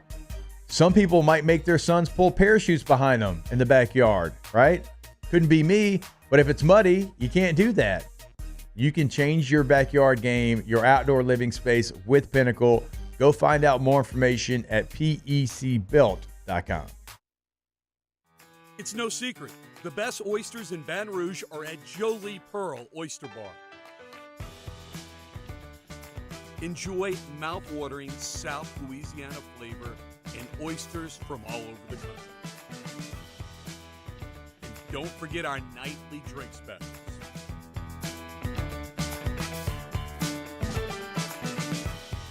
Jolie Pearl Oyster Bar, located in downtown Baton Rouge. I've been doing business with Luba for 25 years. They're dependable, trustworthy. It's just the attention to detail with our clients. Our folks have years and years of experience. They're highly trained professionals, but many companies have that asset. What I'd like to think makes Luba a bit different is that we use those talents in a way that truly is dedicated to serving the needs of the folks who depend on us. Bayou Chrysler Dodge Jeep Ram can get you in a new 2024 Ram 1500 truck for only $32,898. $32,898 for a new Ram 1500 truck. All new Bayou Automotive vehicles come with a complimentary 7-year powertrain warranty. The crew at Bayou Automotive is going to do right by you. Breck teamed up to reimagine your parks, and you imagined big. With your help, we went to work, creating 12 beautiful community parks across the parish. A family-sized water park, miles and miles of trails, and parks just for your dogs. There are more places to splash, to explore, to run wild, and even soar. You imagined, we delivered. Gold. Breck, your #1 park system in the nation. Electricity is all around us, and our families depend on it. Every day is sparked by the power of a cold drink or a warm meal, a movie night, and a comforting light at the end of a dark hallway. From sunrise to sunset, playtime to bedtime, our team is ready to take care of your electrical needs. Even in the case of an after-hours emergency, the light in your life shines brighter with Mr. Electric. Hey, it's Matt Moscona. For years, you've heard me tell you about Insurance Network of Louisiana, helping you find better coverage for less money. But it's not just for your home and auto. They also offer commercial properties. So, retail stores, professional offices like doctors, dentists, attorneys, clothing boutiques. Insurance Network of Louisiana can find you better coverage for less money. They service the entire state of Louisiana, and they're local. So call today at 293-0450 or lainsurance.net. Gulf Coast Bank and Trust is giving our customers the power to bank anywhere, anytime during this challenging event. And we're right there with you. Our mobile banking app is a smart...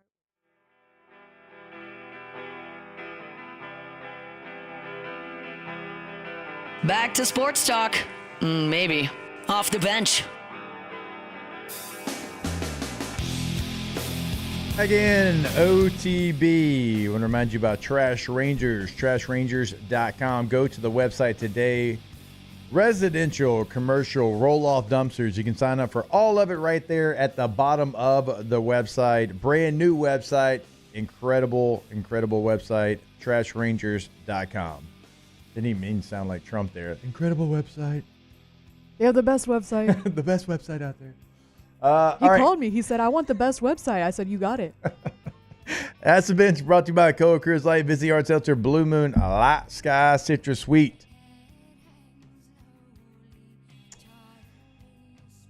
Does LSU have a 7-man blocking sled? And if not, why not? Probably talking about run game here. Do they have one? I think they probably do. Alondra, I saw you hitting a sled yesterday. Yeah. That was Brittany. Brittany hit a sled. I mean, I saw Brittany, but you didn't get in on the action? I didn't get in on it, no. But yeah, I mean, I asked y'all to rate her stance, and better than Trevor Penning. Yeah. Tay said. Yeah, I mean, she could play right tackle for the Saints. I mean, the Saints are looking. Throw Brittany in there. Which, by the way, you need a living will to get in the car with Brittany. Oh, yeah, that bad? Bruh. She makes me car sick. Oof, no thanks. And she didn't have her purse with her, nope. So no wallet, so no ID. So if she, oh my God. I have to try this. No, thank you. Nah, bro. Ask the bench, would you waste your one phone call from jail on Flynn? No, absolutely not. The only person that I would say would be, yeah, I'd say that. Be worse is T-Bob. Yeah. If someone had to rely on T-Bob answering them to save their life, you're dead. 10 out of 10. 100%. If someone was like, I'm holding a gun up to your head. If they don't answer, you'll live. Who are you calling? T-Bob 100%. He's not answering it. I'm surviving. Who would you? We got about 40 seconds. Who would you call? My wife. You think she'd pick it up? No, she don't ever answer the phone. Yeah. Who would pick up those? I guess I'm asking. I know. That's everybody in my family's kind of bad about it. I know. Yeah. And the boys have Katie's phone all the time. So she'd answer if she saw it. But I don't know. I'd call 911. Yeah. I guess. All right, it's going to do it for today. We'll be back to our big show tomorrow. A lot of guests. Barrett Slee, Ben Hartsock, a lot of guests. Join us tomorrow. OTB 104.5 years. Baby. Off the bench. All right, we are very excited for our new partner, Main Event. Mainevent.com is the website in Baton Rouge, right there, Bluebonnet Boulevard, and so many different ways you can enjoy Main Event. All right, so you can book a party on the website. You can book the bowling alley. If you've got a corporate event, all right, you want to have a team building event, they can do that for you. Now, if you're like me, I've got 5 kids, they love Main Event. So for us, we love the food there. We love some good bar food. And so we go there, we eat, we go play the games, we can go bowling if we want to. It's a great family outing as well. So again, so many different things that you can do. Of course, adult and children's birthday parties, whatever you can envision it to be, it can be that for you. And today, look, they're open late. They're open until midnight tonight. On the weekends, they're open until 2 a.m. You can have fun all day long over at Main Event. Gulf Coast Bank and Trust is giving our customers the power to bank anywhere, anytime during this challenging event. And we're right there with you. Our mobile banking app is a smart way to manage your money and time. Gulf Coast Bank and Trust, the bank that cares about you. Join us at Pro Dreams in Mandeville for our special event, A Day of Champions. Meet LSU National Championship winning head coaches Jay Johnson, Skip Bertman, and Paul Maneri. Don't miss your chance to purchase authentic sports memorabilia, autographed by the champions themselves. It's the perfect opportunity to celebrate LSU baseball and take home a piece of history. Visit pro-dreams.com to get your tickets. See you there. It's an everyday thing here. We work horses in the mornings and we work on the property during the day, and without these John Deere tractors, it'd almost be impossible to keep up with the place. I've dealt with some of the other colors and stuff, and I never really got the response back that I get from John Deere, We really enjoy dealing with Sunshine. They're good people. They always check on us and make sure our equipment's running, and we love them. Flip the switch and learn more about what it means to be powered by Sunshine at sunequip.com.